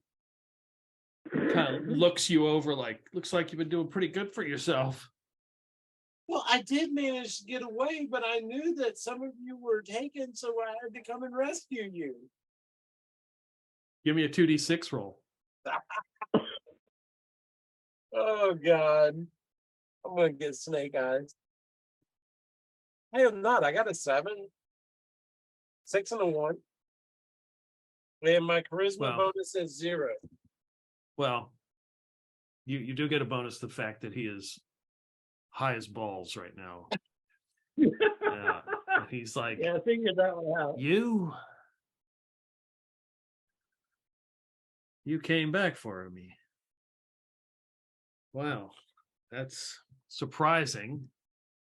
I didn't know if it was just you. There were a bunch of people went missing that day. They all died. The mayor got away, though. You remember that damn mayor? We attacked the ship in broad daylight. What was he thinking? I do remember that damn mayor. That was a terrible idea. He died in the Underdark. He takes a hit of his pipe. He deserved it. You know what? I think I did. So while those guys are yammering, I mean, again, are these doors, are they wood or metal? The doors in this room are metal. And 3 turns have passed. Orion, you are now back to Orion. Oh. And the guy with the pipe goes, yeah, that's the good shit, as he sees the 8-foot-tall bird turn into Yeah, if you want to make, so whatever he is smoking, if you want to make some sort of roll, like an intelligence roll to determine what that is. Okay. Sure, why the hell not? What is my Basil's what is my before. average? But I can't roll under it quite easily. So yes, I rolled a 2. My N is 10. Okay, it is straight up opium, which the Ape Empire sort of frowns upon. I wonder why.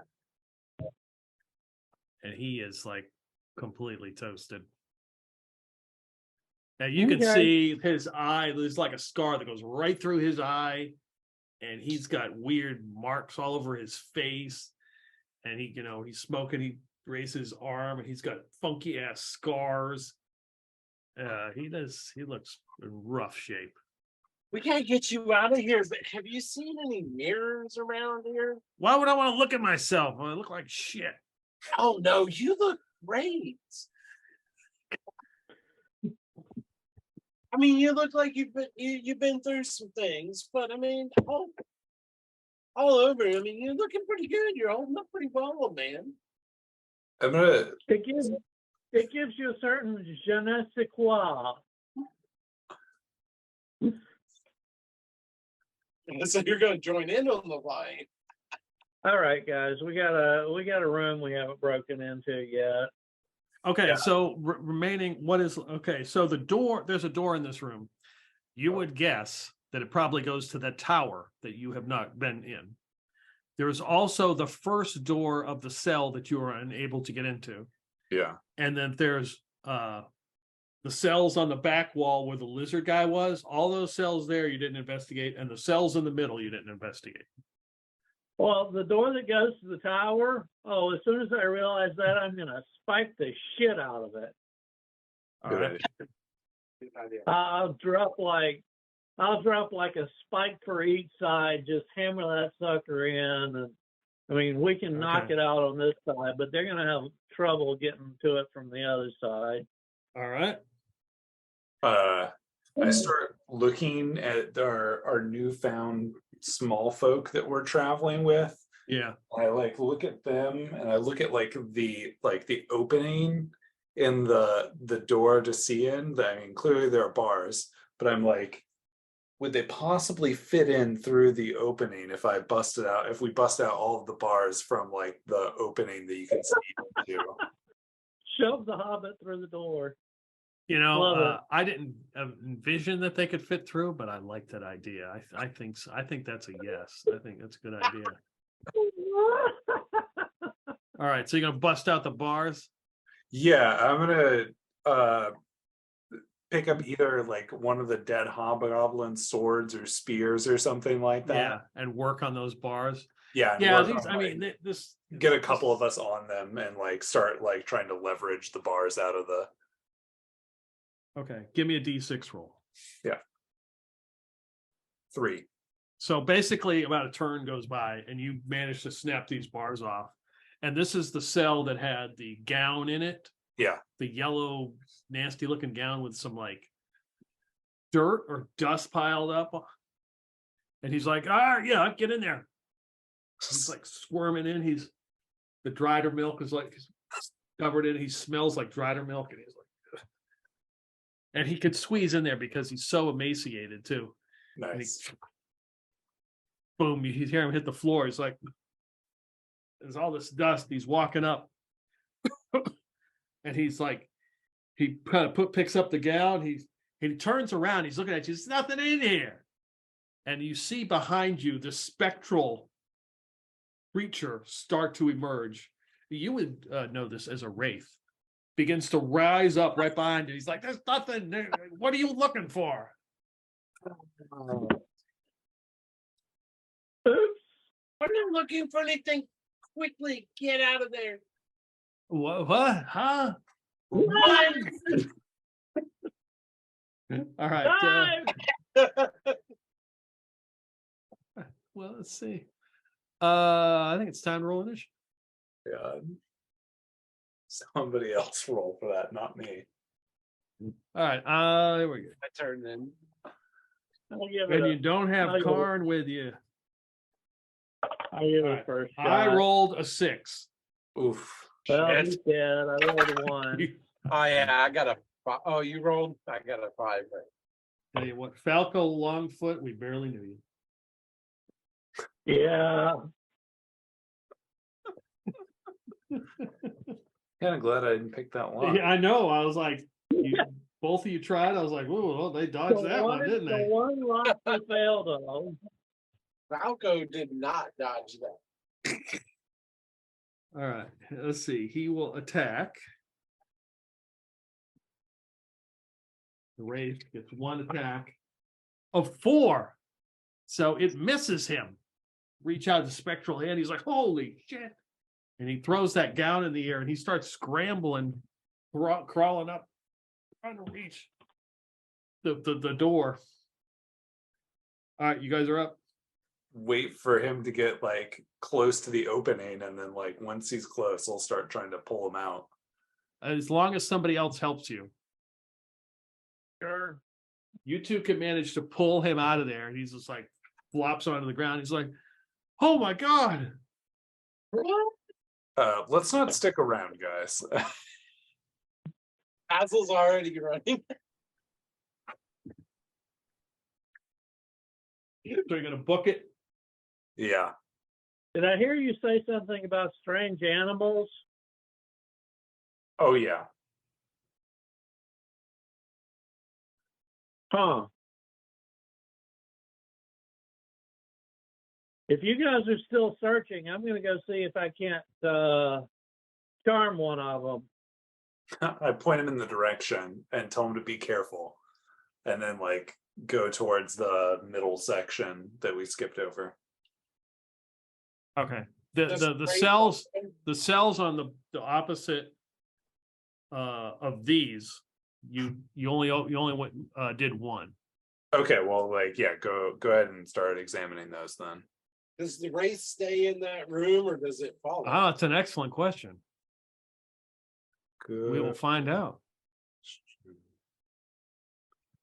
Basil's actively watching for it.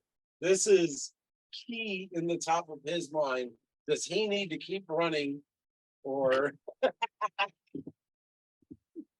Yeah, Falco is like following you. He's running as fast as he can. that's the way, Falco?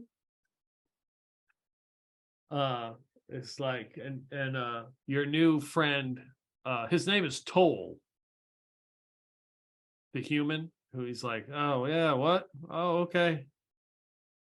And he's just kind of like casually walking back up the hall. The first room you're gonna look in, you will see a vase and a little pot and like a platter. It looks like it's made of silver. Okay.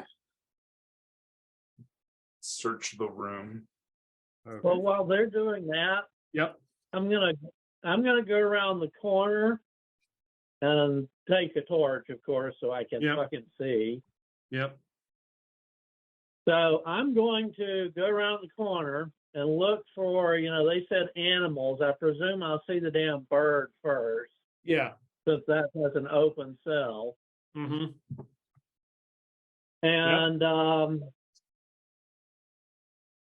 I'm going to use one of my otherwise fucking useless druid spells, speak with animals. Oh, okay. Okay. Because honestly, the first level druid spells are mostly useless. And I will say, we are friends. We release you. You know, attack friends, right? Technically in the book it says cannot speak, but you're casting a spell. It clicks at you, and the clicks that you understand is food. I eat food. You are food. Okay. Well, I'm going to start trying to charm it then. Okay. Because charm Excellent. doesn't say it's just humanoid subject. Yeah, no, I'm down with that. Okay, so what, save versus spells? Actually, it may not work because I can't fascinate animals until 4th level. But wait a Okay. minute, I'm talking its language because of the speak with animals spell. Right, Does that okay. get around that restriction? Yeah, I'm down with that. Okay, yeah, you're making that effort. Up to 2 hit dice of creatures per level of the bard. So I can do up to a 6 hit die creature. Okay, nice. All right. So you're going to perform and see if you can charm this creature. Yeah. Big money roll. Okay, let's do the big money roll here. 4, that is my roll.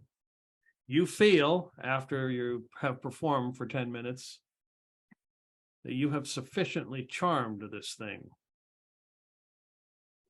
Okay. It is still spiked to this chair. Right. So I'm going to go quickly, run back out, grab a hobgoblin corpse or two. Two if they're close, fairly close together. Drag them back to the cell, Take the armor. and right, and put it in front of this thing. So just reinforcing the charm. I'm feeding it, and then try to start prying it off the chair carefully. Basil Yeah. goes gets the Dryder Milk. Okay, what's left of it? All right, yep. Yeah, it's still cold. I go get the Dryder Milk, bring it back. Okay. Maybe All a right. little bit of that. Okay, yeah, and you can see that it doesn't really have hands, just huge, massive hooks, and it's just tearing into the food and looking. It's focused on you, Orion, like, it's got your attention.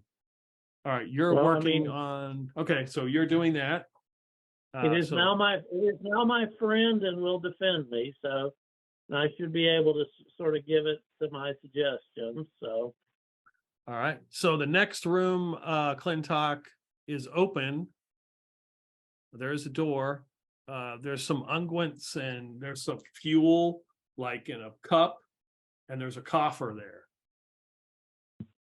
Search the coffer and then the rest of the room. You find 50 gold pieces. Oh, nice. The monocle does not reveal anything. The next room, the door is locked. Do my best attempt at trying to pick it with a 10. So yeah. It unlocks. You open it up, and on the floor is some parchment scattered everywhere, and a hand-sized mirror, and a scroll case. Like in like a half a millisecond, I like pick up the monocle to like look around the room. But also I'm like really worried that there might be another wraith in here. Yes, the monocle it lights up the mirror and the scroll case. Look around. Does the room look relatively screw it. Make a beeline to the scroll case, Mhm. shove it in my pack, Yep. and then yell, I found the mirror. Okay. bastard. Orion does not respond since he is focused. So this would be during his time of Gotcha. getting the creature charmed. The next room has got some cobwebs and some mold and a cracked flask in it, and then the next one's got a skeleton with some kind of yellow substance dripping in the corner. By the way, once the creature is charmed and chowing down on hobgoblins, I'm going to shout around the corner and say, "I've got the bird thing charmed. Don't swing at it. We got another turducken? You got a meat shield. I got a meat shield." Don't So listen to him, Crispin. He doesn't know anything about it. You're not a meat shield. all right, so a turn has passed. And I'm going to say another turn passes, just because trying to get this thing unbolted out of the chair is going to take the hobgoblin, and like a lot of people pushing and turning, and this thing it stands up. It can't stand all the way up in the cell. It's like kind of hunched down.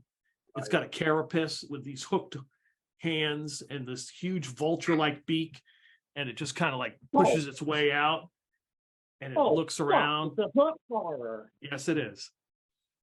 It's a hook horror. Oh boy. And it looks hungry. I mean, it ate, Oh, but it I'm- looks even hungrier. We got at least 5, 6 hobgoblin corpses plus more back the other way. I'm gonna keep feeding it corpses. Okay, so you're like pulling some corpses that you haven't fed into the room. It like moves into the center of this room and just like quick, like just chowing down on it. Does it like the sugar milk? Oh yeah, it just sucks that down. It's great. Who doesn't? So the bad thing is that, see, that's a joke from other campaigns. So Dustin's not here to get it, so that's okay. So as you're doing that, it's feeding. You found the mirror. The only place you haven't investigated is the center cells, but you do hear a noise at this point from both sides. It sounds like it's coming from both ends of the prison, like a cranking, like. Oh shit. The portcullis is open. Give me an intelligence roll. Who? All of us, or Yeah, that's fine. I okay. used Arn's old dice. I passed. I got a 5. Okay. Like you would think that. So the first thought is it's the portcullis, but it's like the sound doesn't sound. It doesn't. It sounds like it's too far away. The portcullis is in the middle. It sounds like it's on either end. Like that's kind of weird, and you can hear it up above you. And Toll is like smoking his pipe. He's like, "Oh yeah, they're raising the towers, man. Yep, raising the towers. Raising the towers? Yeah, raising the towers. What's that do? Makes them taller." All right, well, we got to get the hell out of here and quick. Yeah, we got to get the hell out of here. I'm taking. I'll be last because the hook horror is going to come last, so I have to be near it to sort of control it. So you guys lead, I'll follow. Should we try to take a dinghy or two, or just get out of here first. We got 2 ways to go out here. We could go out the beach side, or we can try to get back out the other way. But the other way is going to be harder because it used to be the tower top and the cliff were pretty close. They're raising the tower top. So we've got ropes. Yeah. Whatever. I mean, at least if we go up the tower, there are probably no hobgoblins that direction. Fair enough. Let's just try and make our way back up to where we came in. Whatever we do, it's TTG. Yeah. Absolutely. Okay, so the question would be, are you going out the front 2 double doors through the darkness down the hallway to the tower, or are you going the other way around? The other way around. Okay, you go the way around where Orion spiked the door closed. Take the spikes out, where the hooked horror was in this room. Yeah. Okay, you open the door and there's the stairwell with 2 dead hobgoblins. You start, the whole gaggle starts making their way up the stairs. Where's my map? Okay, I'm gonna leave the hook horror with the 2 dead hobgoblins right there, because that's a good choke point, right? So I'm just going to try to convey to it, stay, eat. And if that's a good choke point, then, well, anybody coming through here who isn't me or is going to have a really hard time for a while. Are we sure it's clear ahead of us, though? That's the only thing. But yeah. Who's in? So what's the marching order? Is Crispin up front, the blind guy with the Crispin's lantern? in front with, unfortunately, his guide right behind him. Okay. All right. Crispin. Don't halflings see well in the dark? No, they don't. But okay, I am going to be last, just so if necessary, I can try to shout down a last order to that thing. All right. The hooked horror. Okay, Orion's last. Or you can tell them to come up and join us. and spring for him to help. I Yeah. don't trust the hooked whore at all, so I'm gonna be like pretty close behind Crispin and All Basil. right, so Clintok, and then I will say that Jalak, the hobgoblin, will be after you. Toll, the human, and the halfling. Falco and Basil of Essex. You got a caravan. Making your way up the stairs. You come up to that second landing where the door is closed, where you remember you went in and you fought the guys, 2 guys, so that door is closed. So you're walking up and you're kind of looking up and you get to a point where the stairs stop. And you look up and you can see about 40 feet is where the stairs begin. Shit. Well, I'm just gonna climb it. That's right. Yeah, that's true. Drop a rope for the rest of them. Yeah. Basil can do the same. That's well under my percentage. 43 out of 88. So you're gonna climb. All right, you're climbing the side of the wall. You can see like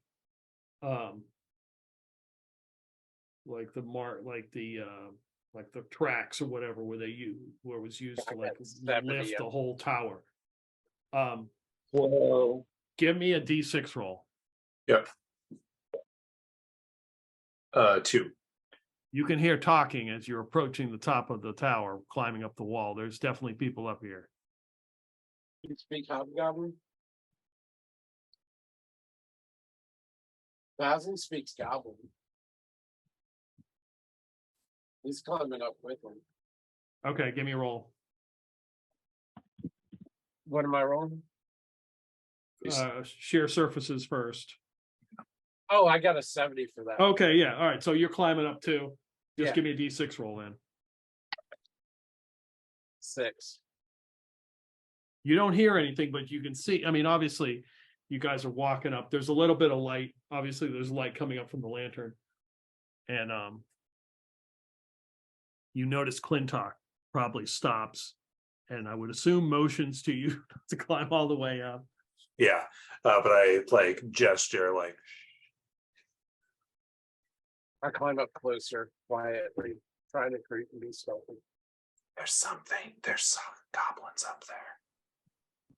I could hear them. I don't know what to do. I'm going to point out that if they're still raising the tower, if they're still in the process, it's probably noisy, and you can get at least 1 or 2 of us up to help you. No, it is stopped. Oh, it stopped. Damn it. Can I find some place to tie off a rope? So underneath, you can see that there are like 2 loops that look like probably a rope would go there underneath where the tower is. Do I think I can get there without being seen? I don't know. That's a good question. Do you think you can? Well, I look at where the light is and I try to figure out where it's coming from. And There's only light from down below. There's no light up top. oh, from where I'm hearing, where he heard the voices, I thought you said we heard. No, he heard voices up at the top of the tower, and it's about 40 feet. You've climbed about 40 feet. If you go all the way to the base of that tower where you see a couple loops where it looks like probably rope, you would probably guess like a rope ladder was attached at one point. Yeah. Do I see any openings, other openings around? Yeah, there's an opening to walk, like there's an opening where you could go right up into the tower. I creep up to that opening without showing myself yet. Okay, so it's like you're getting closer and closer, and there are steps, obviously, like the rest of the steps that lead all the way up. And underneath the steps are the 2 metal loops where it looks like there was some kind of rope attached. I try to attach another rope there. If it's under the steps and under the opening, if I think I'm not going to be able to be seen from Move silently. Give me a move silent. right? Move silently is a 40. I gotta find the low rolling dice. Where are those? The corn dice roll nice and low. 11. You move silently over and you start tying a rope. Obviously a 50-foot rope. It's going to reach all the way to the bottom. And I'm looking around and seeing if I can see anybody after I get it tied off. There's nobody in obvious plain sight from your angle. Okay, I'll climb down a few feet and motion to Clintok to tell everybody come up. I then motion down below. Yeah, Crispin just kind of looks at everybody else. Looks, he hears. He hears, yeah. Yeah, he doesn't, that's right, he's blind. He's like, Hand him the rope and tell him to climb. yeah, Falco kind of like, he's in the back with that hooked horror, and he's like, he sees the rope, he's like, out of here, and he just goes and starts climbing up the rope. It's dex roll time. Say what? We'll do. What is his dex? I roll 3d6. Okay, his dex isn't that good. Wow, his dex is 7. I rolled a 3. Whoa. So Falco is just like Nice. climbing up there, and he's like climbing up there. And Crispin's got that light, so there's just a little bit of lantern light that's coming up at the base. Falco's climbing up, and he sees you guys. He's like, "What do you want me to do?" Get up to the top so everybody else can go too. Is it safe? I don't know. Is anything safe? Yeah. And he climbs up to the top. And he's like pushing his way up there.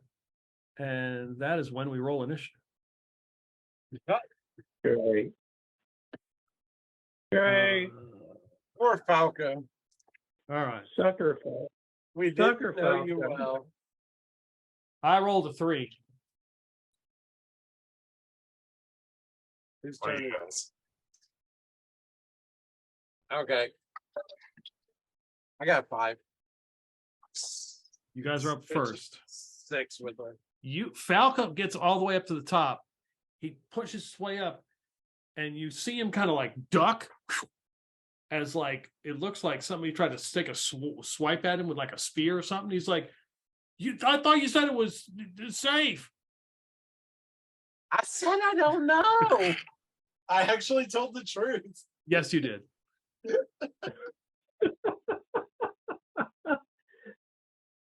Sticking with the pointy end.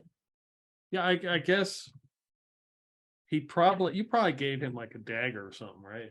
Yeah, I'm sure he looted off. We were trying to make sure they all had a weapon. Okay. They specifically state, let's make sure they all got weapons. He grabs a hand axe, which to him is like a double-handed axe, and he goes to attack somebody up on here on the ledge with a 6. Okay, so so you see him pull the hand axe out, and he goes, How many of them are up there? "Too many." That tells me nothing. Okay. Hold them off. Help is coming. Crispin. Great. You calling for Crispin to come up? That's probably a bad idea. He's going to be very low help.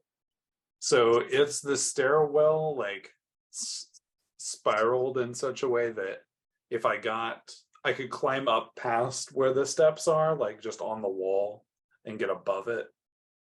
Yeah, because there's like a small opening, and the rope is attached to like where the stairs begin. So yeah, you could like climb up on the wall past the opening. Yeah.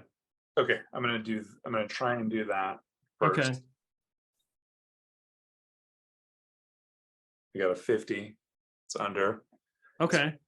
So you climb up. There's very little light, just the light that's coming from the bottom in this room. So it's pretty dark. You can catch. There's probably 3 or 4 hobgoblins up here. Okay. The last little bit that I'm gonna do is I'm gonna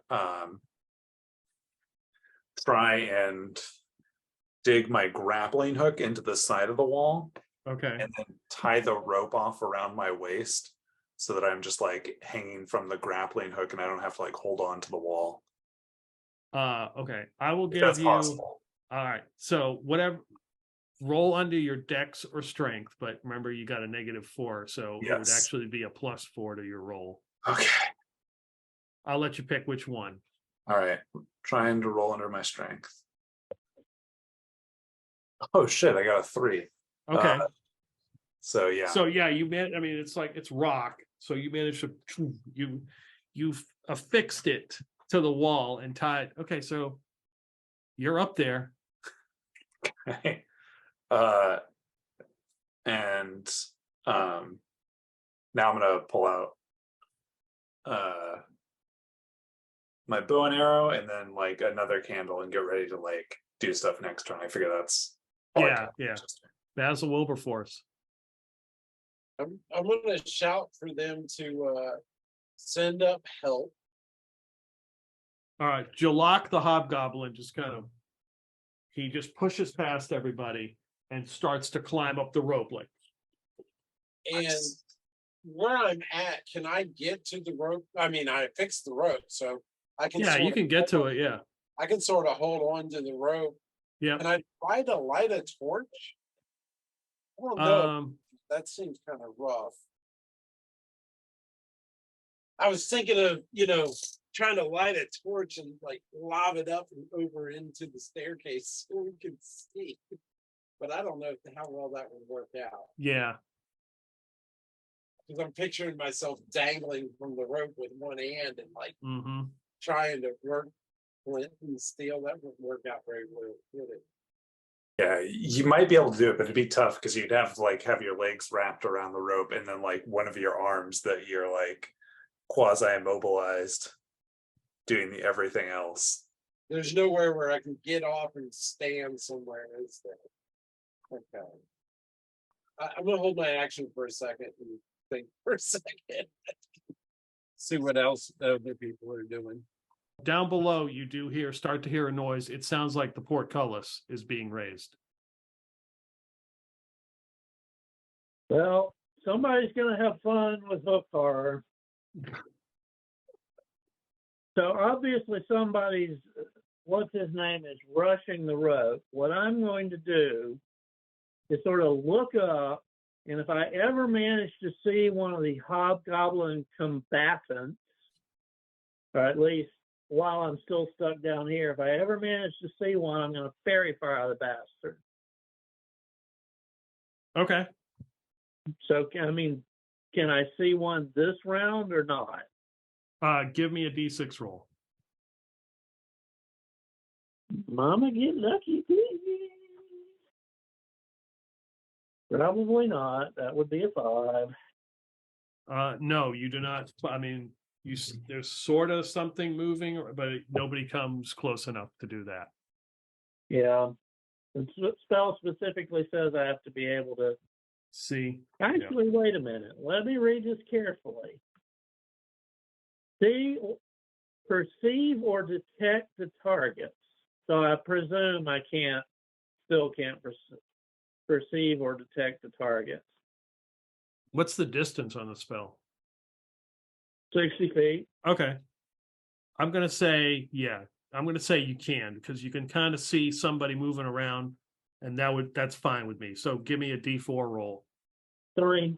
Yeah, you sufficiently hit one, and he kind of lights up, and you see the whole top of the thing kind of light up. You see this hobgoblin right near Falco.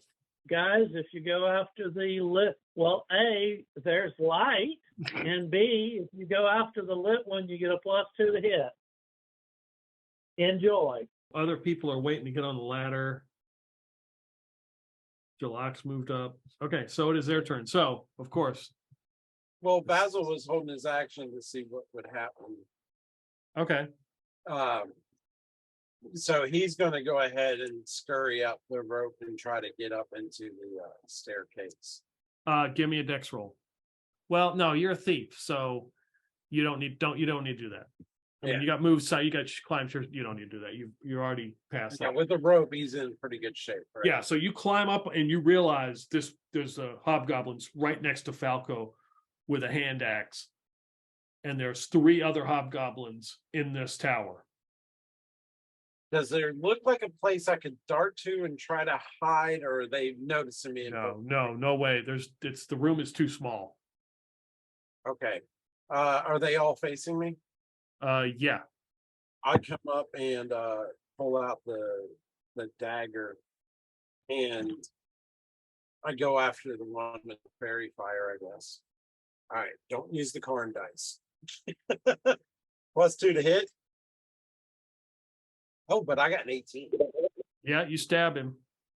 All right, what does that thing do again? It's a 6 points of damage. Tell me how he dies.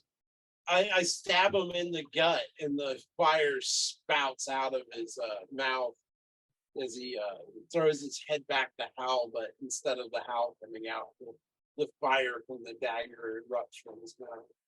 He staggers backwards, hopefully into some of his friends. Yeah, you got him.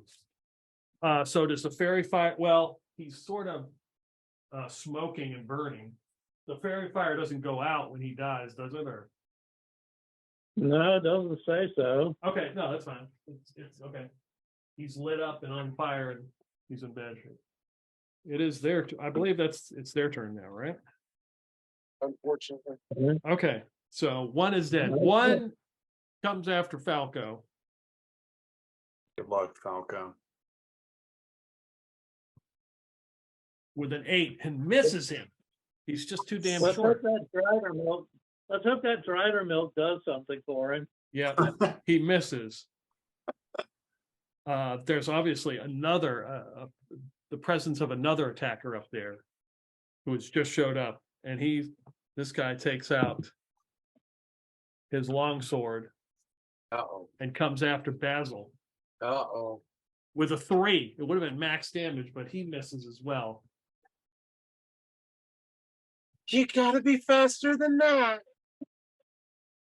And then another figure kind of takes a couple steps down from the stairs and runs up, and you see that he's got like dust and shit on his armor, and he goes to boot you off the edge. So I'm going to make an attack roll with a 4. So he misses. He tries to kick you, and he just misses. He's like stomps his foot and snarls at you. That is all of their attacks. 3 left. 1 big. And here we go. Here's my initiative roll, and it's a 4. Somebody else want to try that? Yeah, I think we need to go first, at least for the one round. I will give it a shot. And 3 + 1. All right, you guys are up first. Who is still down at the bottom? Let's see. You've got Me, Toll. definitely. You've got Who? Crispin. You've got Toll the human who you found.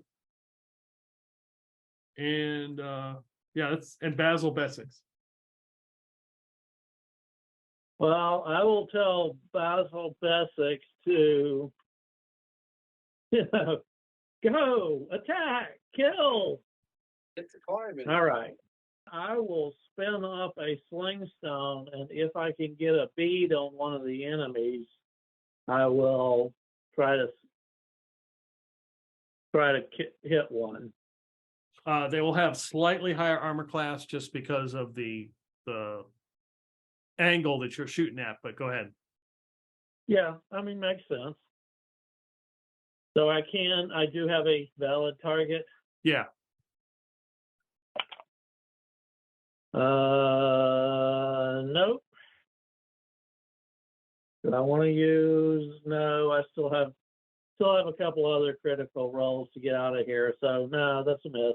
Sorry, gotta save it for climbing up the damn rope, if nothing. Gotta save my hustle point for climbing up the damn rope, if nothing else. Yeah, Yeah. don't want to fall 4 stories and crash land. Please tell me that was Basil. That was Basil Bessex. Oh, hopefully that wasn't a dex roll. That's exactly what it was. Uh-oh.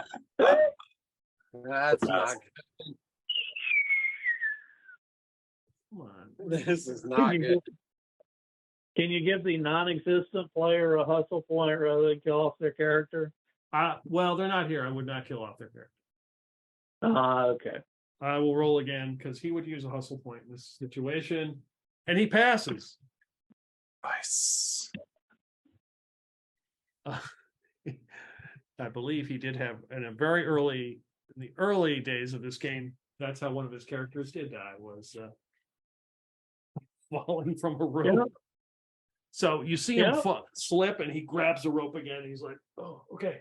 So Basil's climbing up. The hobgoblin gets to the top, Jalak, and he will commence to attack. So watch the DM roll. The best 6. Okay, would have been max damage 6. Okay, give him a break. I mean, he's been in prison for how long? But he's another attacker. I'm gonna try and shoot one of the guys with a bow. I definitely miss. Okay, you fire, ding dong, and the people down below, you hear an arrow land nearby. Basil Wilberforce, is there any way he realizes this guy's trying to knock him off the edge? Yep. Can he try to like scramble below his foot or something like that and try to get on the other side of him, get past him, get away from the edge, basically? Give me a dex roll. All right. I want cards dice for this one. My dex is 14. I got 2. Yeah, you can scurry. You kind of like quickly maneuver past the whole cluster here and get to the other side. Like up, yeah. So it'd be like a landing and steps. So you're up on the steps. You got the high ground. I got the high ground. I got the high ground, but that's not helping me. I'm gonna go up as far as I can and still keep a bead on them and get ready to shoot them with a bow my next time. I think that is everybody. Or if it circles around and I can have range to get the tongue of Cuthbert on it, I'll use that instead. But if I can get far enough to where I'm out of whip range, I'll use the bow.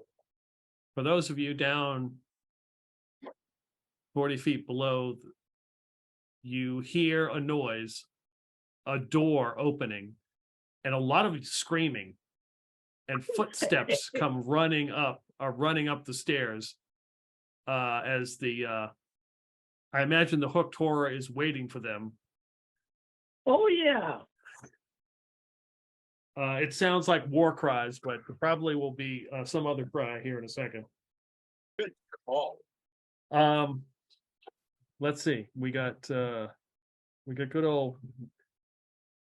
I placed it as a choke point, so Falco is going to take another attack. This hobgoblin is not going to. Oh yeah, he is going to be denied. He swings at Falco again, and Falco kind of like maneuvers around the hobgoblin, like, and swings back. So you went past like 3 guys, Basil, and one of them looks around, and then he goes after the hobgoblin with a nat 1. oh, What happened? 20. He only embarrasses himself. No, fair enough. Did not. okay. The other guy at the base, who is his armor looks a lot nicer. He's not wearing. He's wearing a chain shirt. he sees you go past him, and he runs up and charges you with his longsword. Oopsie. That would be a 16 to hit. It's I roll minimum 2 damage. Oh, He scoots by and he just hacks at you. if he's close quarters, I wouldn't be using the whip when I retaliate. Okay. Well, I'm gonna need a good roll. Only so many hobgoblins can get through the door. So I'm actually just going to roll for all of them at once. See how the fight below is going. Look, more ones. I rolled another one. wow. You're like cursed today. You hear one hobgoblin who was screaming like a war cry now sounds like it's just screaming.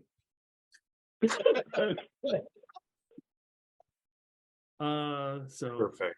you guys went first, and we go to the next round, and Clintok gets to roll. Right. I rolled 4. I rolled a 1. So there we go. Oh shit. All right. We were never gonna make it. All right. So the Oh, one really? guy is fighting Basil. Yeah. He comes after him again. Another one. Now wait a minute. Woo! Okay. Well, when you finish that, I have a point. Okay. Go. And the point is, I don't think what's his name, the Hobble attacked last time. The who attacked? I don't think the halfling. Sorry, the halfling Oh, the attacked halfling. last time. I mean, yeah, he's a little shit fighter, but Oh, you're right. we need every dagger we can get. You're right. 17. That would be, yeah. So he whacked his guy. Thank you for reminding me. So he hits him. I get to roll percentage for 78. So Basil, you might luck out here.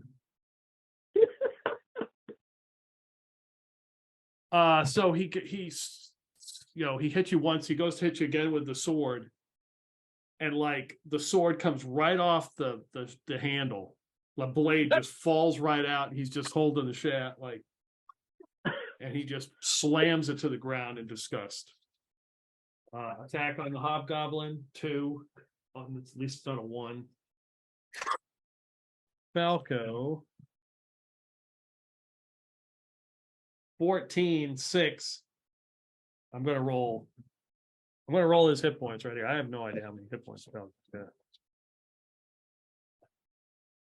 Falco has got 10 hit points. Nice.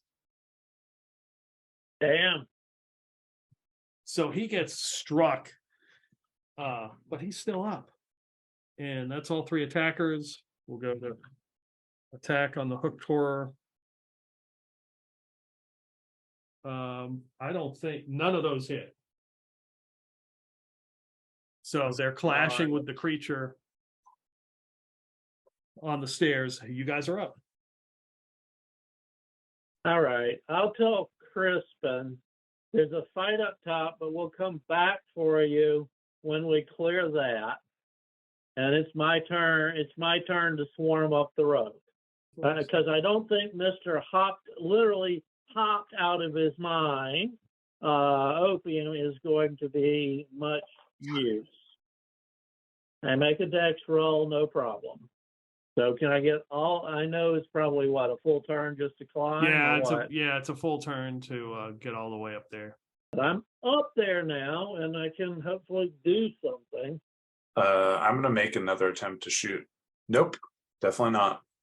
Damn it! Basil's going to use a dagger. Let's see how it goes. 7. I'm not going to kiss my dice ever again. Basil Essex. So 13. So Basil comes up and just punches one of these guys right out, and he crumples to the ground. Nice. NPC fighting. Nope. He needs a cestus or something. Oh, he's got brass knuckles, doesn't he? Yeah. That's basically a cestus. So right? Falco strikes him with the hand axe, which he's using axe basically as a double-handed axe, and takes a big chunk out of this hobgoblin's leg. Almost drops him, but he's still up. These are the future retainers of the Thunderous Fury coming through. Crispin is not going to attempt to climb the rope. He's just standing around like, hey, I got the light if you need it. Basil will shout down at him and say, "You probably ought to climb up. Toll, show him where the rope is." Yeah. Oh, okay. Yeah, man. Got it. You come behind him, okay? Yeah. I got it, dude. Or stay there if you want to be hobgoblin bait. Crispin's like, I don't know if I can make this climb. I'll have to wait. You'll have to pull me up. Climb or die. One way or the other, we gotta get Commander out of the way first. Make 2 rolls here. Yeah, but they might get caught up by the ones coming up the stairs if they manage to handle the hook or. I believe my pet is. I believe in my pet. My pet is going to hold them off for a while. Okay. They might win in the end, but Hookar in an enclosed location. Yeah, it's going to be a tough battle for them. No doubt about it. Yeah, and if I hadn't actually charmed that thing, we'd be pinchered from the bottom and the top. We'd be fucked. Got lucky. That one was smart. Yes. Yeah. Yeah, it was Actually, definitely smart. a great idea. We have gotten lucky. The number of ones those guys have rolled has just been ridiculous. Mm-hmm. I believe that's the end of the round, and we are back to not Clintok. Back to not Clintok. Oh man, there's a 1. Do you want me to roll? So we're back at the top. There's a chance that I won't fail us. Yeah, screw it. Yeah. All right. Why not? It's our best chance. Got a 5. Yeah, there you go. You get 1 initiative. You're up. I'm gonna try and shoot. There's what, 2 more left up here? One guy, the hobgoblin and the halfling are fighting. He looks in bad shape, and then the other guy in the chain shirt that is fighting with Basil. I will try and shoot the one that the halfling's been hacking away at, and I miss again. Okay. Damn it. Well, that tells me what I need to do. I'm going to try to charge up behind Mr. Commander there and spear him in the back. All right. There we go. They want to put us in a pincher maneuver. I'll put them in a pincher maneuver. Damn it. Ooh, I don't like him. Not a 20, but a 16 should hit, right? Yep. 5 damage. Oof. Yeah, he felt that one. All right. Falco attacks and misses, and we'll go with 2 misses. That they're still fighting that the one hobgoblin there. Basil shouts down, "You better get to climbing," before he takes a hack at this guy in front of him. Yeah, you just want poor Crispin to take a nosedive, don't you? That's an 18. Whatever. That's a hit. That is definitely a hit. All right, this is with my special diving. I got 4 on my 4 and a 3 on my 6, so 7 points of damage. Oof. He gets nailed. Still not down. Shit. No. Tough dude.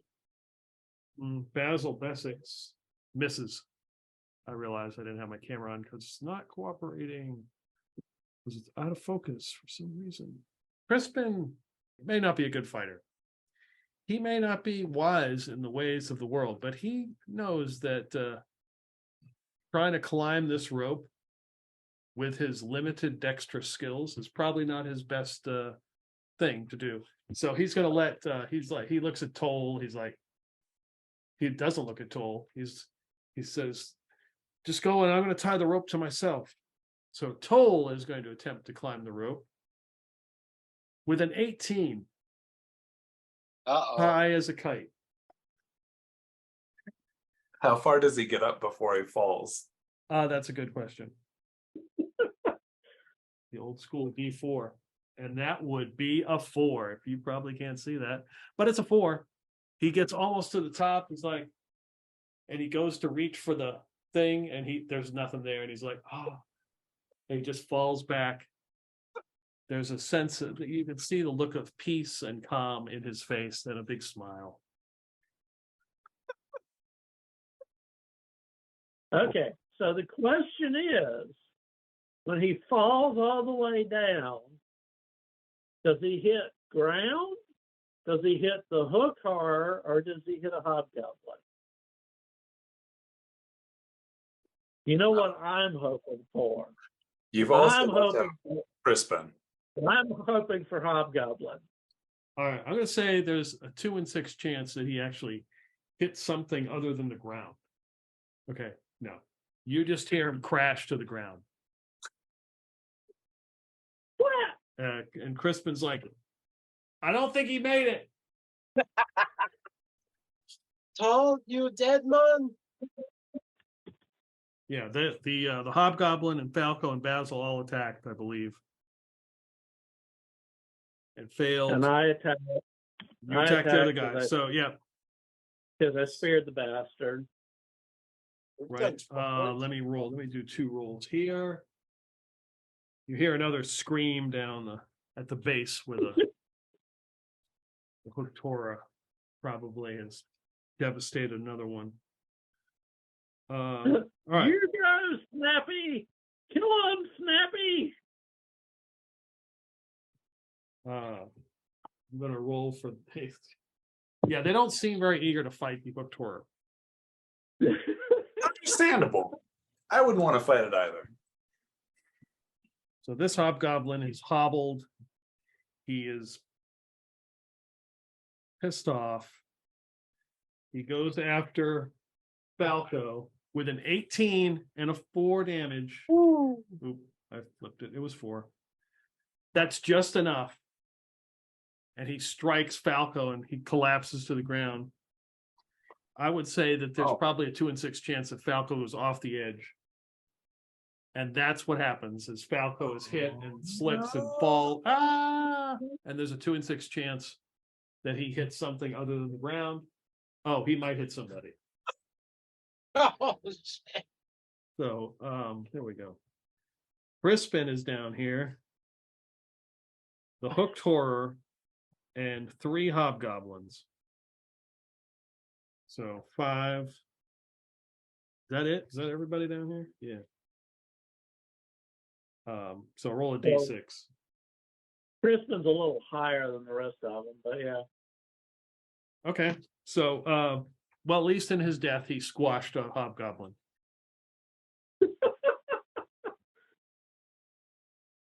Poor Falco, we barely knew you. The tool's down. Falco's That's down. what all Dryder Milk perverts get.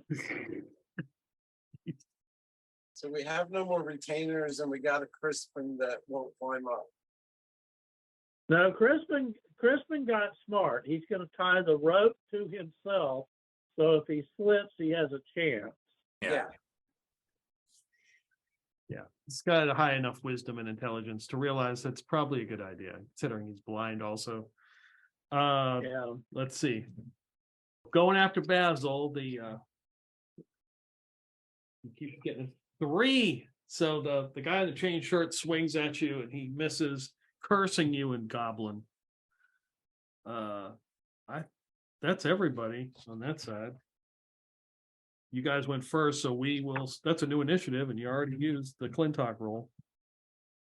Somebody good. 1. It doesn't matter. Nice. Yeah, and we're all pretty much the same one way or the other. Orion's like, you can do it, Basil. Oh, I mean, I've got a +1 on mine. It doesn't matter what I get. No, I'm talking about killing, shooting. Take this guy or- out. Well, we'll see. Yeah. How many hobs are left up here on us? 2. 2? Yeah, The the one- commander and another injured one. yeah, the one that just Of course, booted. Orion should be encouraging Clintok, but If only I could hit anything. It's a bad day for bow and arrow, it turns out. yeah. I will take a shot at the hobgoblin that just knocked off our halfling friend. Okay. Nope. All right. That was a total of 2 for those at home. Yeah, so far, Basil Wilberforce has been better at hitting than Karn is at hitting. Wow. Karn misses Wow. all the damn time. We'll roll for a Jalak. That's a 4. And Basil Besix. 13. Yeah, that's enough. Basil just walks over and just socks that guy one. And Okay. he goes over the edge. And there's a 2 in 6 chance that he could hit somebody. He does not. And he goes flying. Crunch. All right. Basil, I want to see you take this guy. All right, I'll give it a try. 17. I like these dice. Let's see here. 4 and a 1. 5. You hit it, he like staggers back and he had, well, that's right. He didn't, his last attack, he didn't have his sword because it fell apart. So he steals himself and is still upright. Okay. Let's just take Got a to 17. deal with this. Got to deal with this bastard. I'll give it a shot. 19. All right. Ricky bastard. 3 more damage. Does that take him He's down? dead. Tell me how he died. Nice. Fine. Hey, All over you know, the edge. considering I am lower than him, when he staggers back, I just jam my spear right into his Achilles, into one of his Achilles, and he takes the long fall. I will roll a d6 to see if he goes. We want to dilute that corpse. 6. No, he doesn't. He falls to the base of the steps and just kind of like hangs there. Unless we're still in combat time, I'm going to go down and drop my rope for Crispin and tell him to tie it to himself too, and I'm going to help pull him up. Okay. Now, I'm not going to tie it to myself. I'm just going to help, counterbalance his weight a little to make his climb easier. He got the right idea. He just needs another one. And I call back, see, he fell on the steps. Now you can freaking loot him.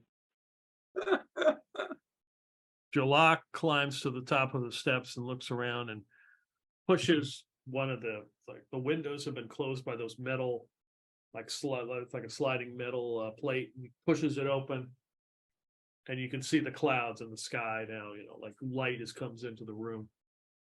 I'm gonna try and make my way over to the stairs now Okay. and undo my grappling hook thing. Nice. 53 under. Okay. So you guys are there. So- Basil Besix is there. I don't think all the hobgoblins fell over, but or did they? Anyway, the main one you were fighting is still laying there dead. But do I successfully get Crispin? Yeah, you up take. with the I would say hook? you take the time. You can hear the hooked horror fighting down there. They don't seem to be making much progress. Yay, Snappy! Letting him get his revenge on them. What do I find on this guy? Let's see here. Oh, found something good. He had 13 gold pieces. You also, so like you're searching the body. So his chain shirt looks very fancy. Yeah. So you're searching the body and you find like a small like note that is obviously written in Goblin, and you can read Goblin. I can read Goblin. Nice. How can you read Oh. Goblin, Basil? Because he needed he hadn't picked all his languages, and he needed one, and he picked one. And he did befriend a hobgoblin early on. Yeah. I'd forgotten about that. My So- 15, I get a couple of. It is Like- not written in the best Goblin, but it does say something about, I am loaning you this alchemist for your work, and I will call upon your services in due time. And it is signed Baruch. We can't get away from that guy. Every time we turn around, Yeah. it's him again. It's him on the slave. It's him on the slaver. It's him on the stolen ship. It's him on here. I mean, This it's guy's like everywhere. This is the mob boss. freaking nemesis. I take the chainmail off the guy and I hold it up and I ask Clintok, "You think this is magical?" Take out my monocle. What do I see? Clintok, this is magical. Now, I don't know if you tell him that, but it's magical. Basil, that answer will cost you. Okay, tell you what, I'm gonna put it in my pack and we'll work it out later. All right. Well, because I've already made 120 gold, or at least got an IOU for 120 gold for chainmail. So maybe I can at least work it out to get 120 gold IOU from somebody else. You guys are all at the top here. So it is the three of you, Basil Bessex, Jalak the Hobgoblin, and Crispin, who is still blind. Now, when you look out onto the obsidian landscape, you realize you are 40 feet in the air from the window, unless you crank the tower back down. That's what the cranks are. I go back over and untie my rope. Okay. That's what the cranks that we ignored are. You find a rope ladder up here, which they removed. Lovely. Well, wait a minute. I We can lower mean, the rope ladder and climb down the rope ladder. assuming we can anchor it successfully at the top, yes. And that way, even if the folks can get through the hook tar, they're screwed anyway. Yeah, so I'm taking my rope back up, putting it up, putting it on the outside of my backpack. So can we successfully anchor that rope ladder to the top of the tower and run it down to the landscape? Yeah, I'll say you can do that. Yeah. Okay. Okay. I will just climb down the side of the Okay. tower. Show off. So Crispin's gonna have to go down first because if he falls, we don't want him taking anybody with him. But we can also we can leave that rope tied around his waist and try to feed him down and catch him so he can't fall. Fair Yeah. enough. But you don't Well, want the we blind need guy some- falling we in need- and take everybody out below. We need somebody down first to guide him onto the land because there is a little gap there. Sure. Yeah. Are you taking the rope that is tied to the antenna? You should. Yeah, I'll take that. Okay. So you grab that rope. You help Crispin down. You take your time, relatively speaking. Yeah. Trying to be still relatively quick, but yeah. Basil comes Right. down the rope ladder right behind Crispin and tries to make sure he's guiding him from the top while Clintok's guiding him from below. You get everybody down back onto the obsidian landscape and make your way hastily across the island back to the shore where the ship, the Thunderous Fury, is docked and your dinghy boat is there. Make the quickest fleeing from the island as much as possible. Okay. Yeah.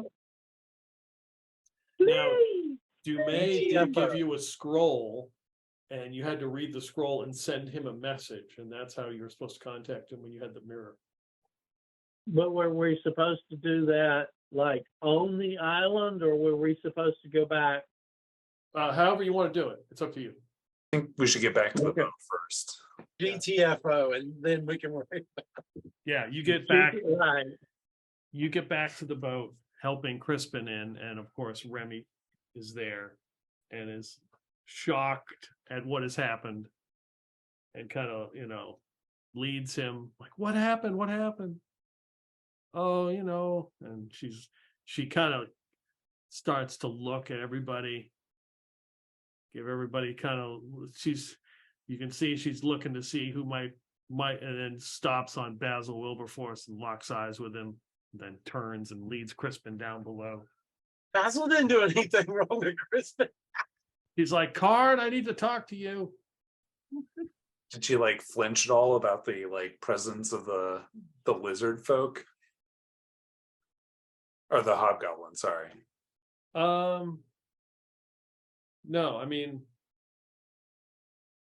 yeah, a couple people would have maybe looked, but Crispin looked kind of in rough shape. So Yes, definitely. Well, I'm amazed Crispin did throw me under the bus, but I'm not. If she's going to blame Basil, I'm not going to say anything. So you guys are on the boat. Where are you headed? You're going to head back to that's like 3 or 4 day trek north. Okay, so it's a 3 or 4 day trek north. Technically, if you were to head to Twin Rivers, you would go due west, and it would probably be like a day to get there.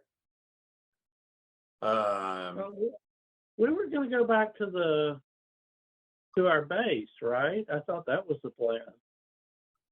Do Our we base want to on the take a island. chance of going back through that place and have to sell another soul?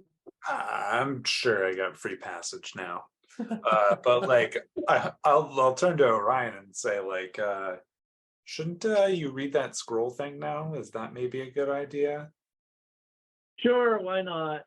Sounds like trouble if we don't complete this contract. Homina. Oh great, so-and-so, we got your shit. Okay, so yeah, you read it, and then basically you can send a message to him, and just it's like 20 words. So whatever you're going to tell him in 20 words. Oh, it's a sending. Okay. Yeah. So, well, then we need to decide really quickly where we're going to go and tell him to meet us there. Wasn't the plan to go back to the island base? Yeah, I mean I would. That was our original idea, and I think that makes the most sense still. Okay. Even though technically we'd cut out a little bit of time. I mean, yeah, because we're only a day away from our other objective, right? Isn't everybody? Oh no, Clintok's still -4 for a while. Yeah, okay. Yeah. Understood. But Basil does look at Clintok and go, you asked about this, but don't we split the loot anyway? Oh, yeah, we split it. Sounds good. It is magic in that case. If you want to split it there, Basil. He's offered to split other loot before. I mean, like he doesn't have a problem with splitting the loot because he figures that. Okay. Well, message is meet back at island base. And I'll give it a day. I'll give it like a couple of days just in case we're running into shit in the meantime, until I'm like 6 days, since it took us 4 to get here. Yeah.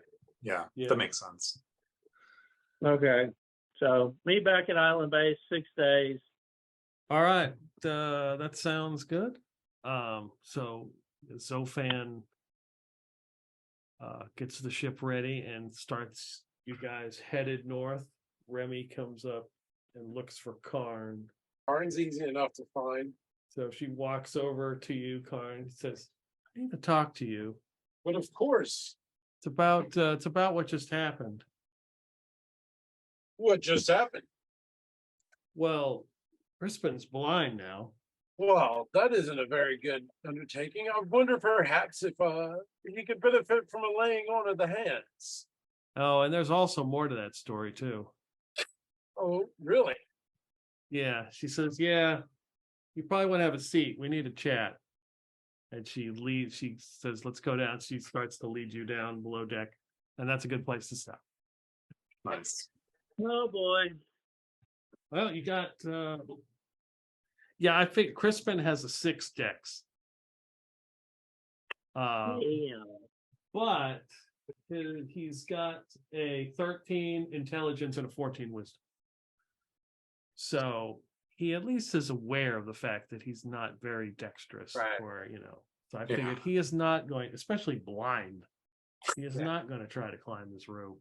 Now, Basil actually wasn't like trying to make him fall off the rope. Basil was telling him, "You gotta get the fuck out of here." Was his whole intention behind that.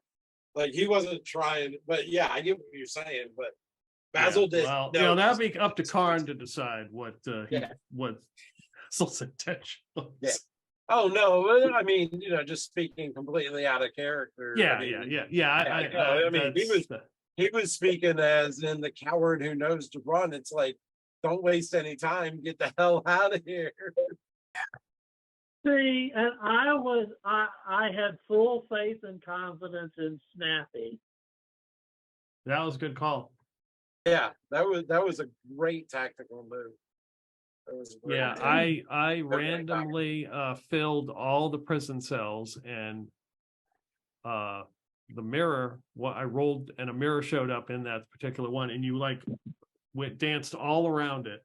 And then of course I was like, well, and then the middle stuff, I put stuff in the middle. It's like, okay, this is some pretty good stuff. And it's like past that right over it. I'm like, Of course, Oh, you're kidding. We left loot. Oh God. it won't Well, be it was the time. It won't be the last. pretty damn close getting out anyway. So, okay. Okay. Let's see. and I'm sorry, that has to be one of the. Well, Pete, you said you could use Speak with Animals in our other campaign there. In our other campaign, he just got a ring of animal influence, which includes Speak with Animals, and he figures he can use that. That's part of what gave me the idea there was, okay, I can speak with it, but I know, but I still need to control it. Oh, wait a minute, I'm a bard. Yeah. And it's a captive audience. So, And I had said something a couple of weeks back in the chat because I wasn't trying to control it, trying to interrupt what was going on. I don't know if it went past everybody, but also Basil had said he was willing to split that 100 platinum pieces with everybody who was involved in the raid on the Castle Amber or whatever that was. yeah. So, because I mean, his whole idea behind I don't want to try to scarf up all the loot is that when you guys discover something, he wants to share that too. So he's not going to try to hog the shares of loot. Right. It's right. Well, But that's out of self-preservation and looking out for himself, not because he's so, forward with it. But like if he can manage to snake something and you don't see it, yeah, he's going to keep it for himself. But if you guys, well, I gotta wait and see if Crispin throws me under the bus for the suggestion. I mean, I seriously thought that was. I seriously Some sort of I salve. thought it was the right stuff, but yeah. Clintok wasn't responsible for any of it. No, you will be -4 for the rest of the day, and then after that, I believe it's -2 with if you try to do something with that leg. I Gotcha. think that's what it is. I'll have to double check. Okay, so you ended up with a magic scroll. You got of course the mirror and the ring. I think that was the only, and if you took and the chain shirt, which is magical. Wait a minute. The armor we took off the guy at first, somebody swiped it. Oh, I'm wearing that. Clintok is wearing it. Well, yeah, okay. Yeah, that's right, because you left the Wagonbow armor there. Yep. I will point out that the fighters generally have better armor because plate is going to be better than chain. And guess who wears chain? All right. Yeah, I mean, if you can benefit from the chainmail, I don't think I would argue for it. Well, I'm getting it ID'd first. It's cursed chainmail. Hobgoblin only, you know. That's true. Or it could be cursed and he just liked it anyway. And he did break his sword trying to hit me. Could be cursed. So many ones. So many ones. I know. What was that? 4 of them on your part? Yep. And then, you know, I in 2 rounds, no, it wasn't 1 round, that would have been too much, but in a couple of rounds, I rolled a couple of 20s and just splashed a couple of hobgoblins. Yep. Boosh, boosh. I didn't roll any ones this evening, but like literally all of my attack rolls were less than 5. Wow. Yeah, That's, Basil Wilberforce was basically on fire for this one. Especially compared to what Car usually rolls. So Toll is the NPC who got captured by the hobgoblins in session 14. I think that was one of Paul's. It might have been Paul's first session or second. It was one of the first captains. Yeah, when you were recruiting for the Bessex brothers in Eastport. And we raided that ship that he couldn't climb up the rope fast enough, and by the time he got up the rope, had to jump right back overboard again.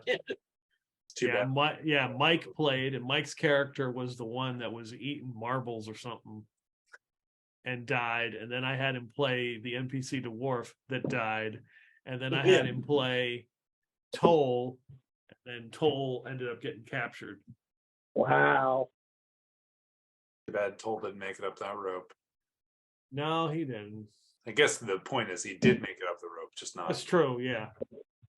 There's not. So the only one we made it out with was the hobgoblin. Yeah. Which may, in the end, help you out a lot. Yeah. Because you are headed to hobgoblin territory. Be nice to have a friend. And he's Orion's best good friend now. Well, I wasn't the only one to release him. Yeah, and that was pretty funny when you sent when you sent Falco in to check on the gown, and the wraith came after. You can think But he got out. He did. He got out.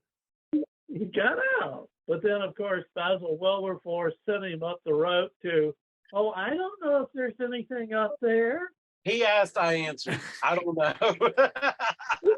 And for once, I mean, it would have been in character for Basil to go, oh yeah, it's perfectly safe. He actually told the truth and said, I don't know. It was perfectly in character. I'm not blaming you or your character, but it was just NPCs dropping right, left, and center. Sometimes literally dropping in this episode. Yeah, right. Wonderbar. Bye. Bye-bye. All right, take it easy.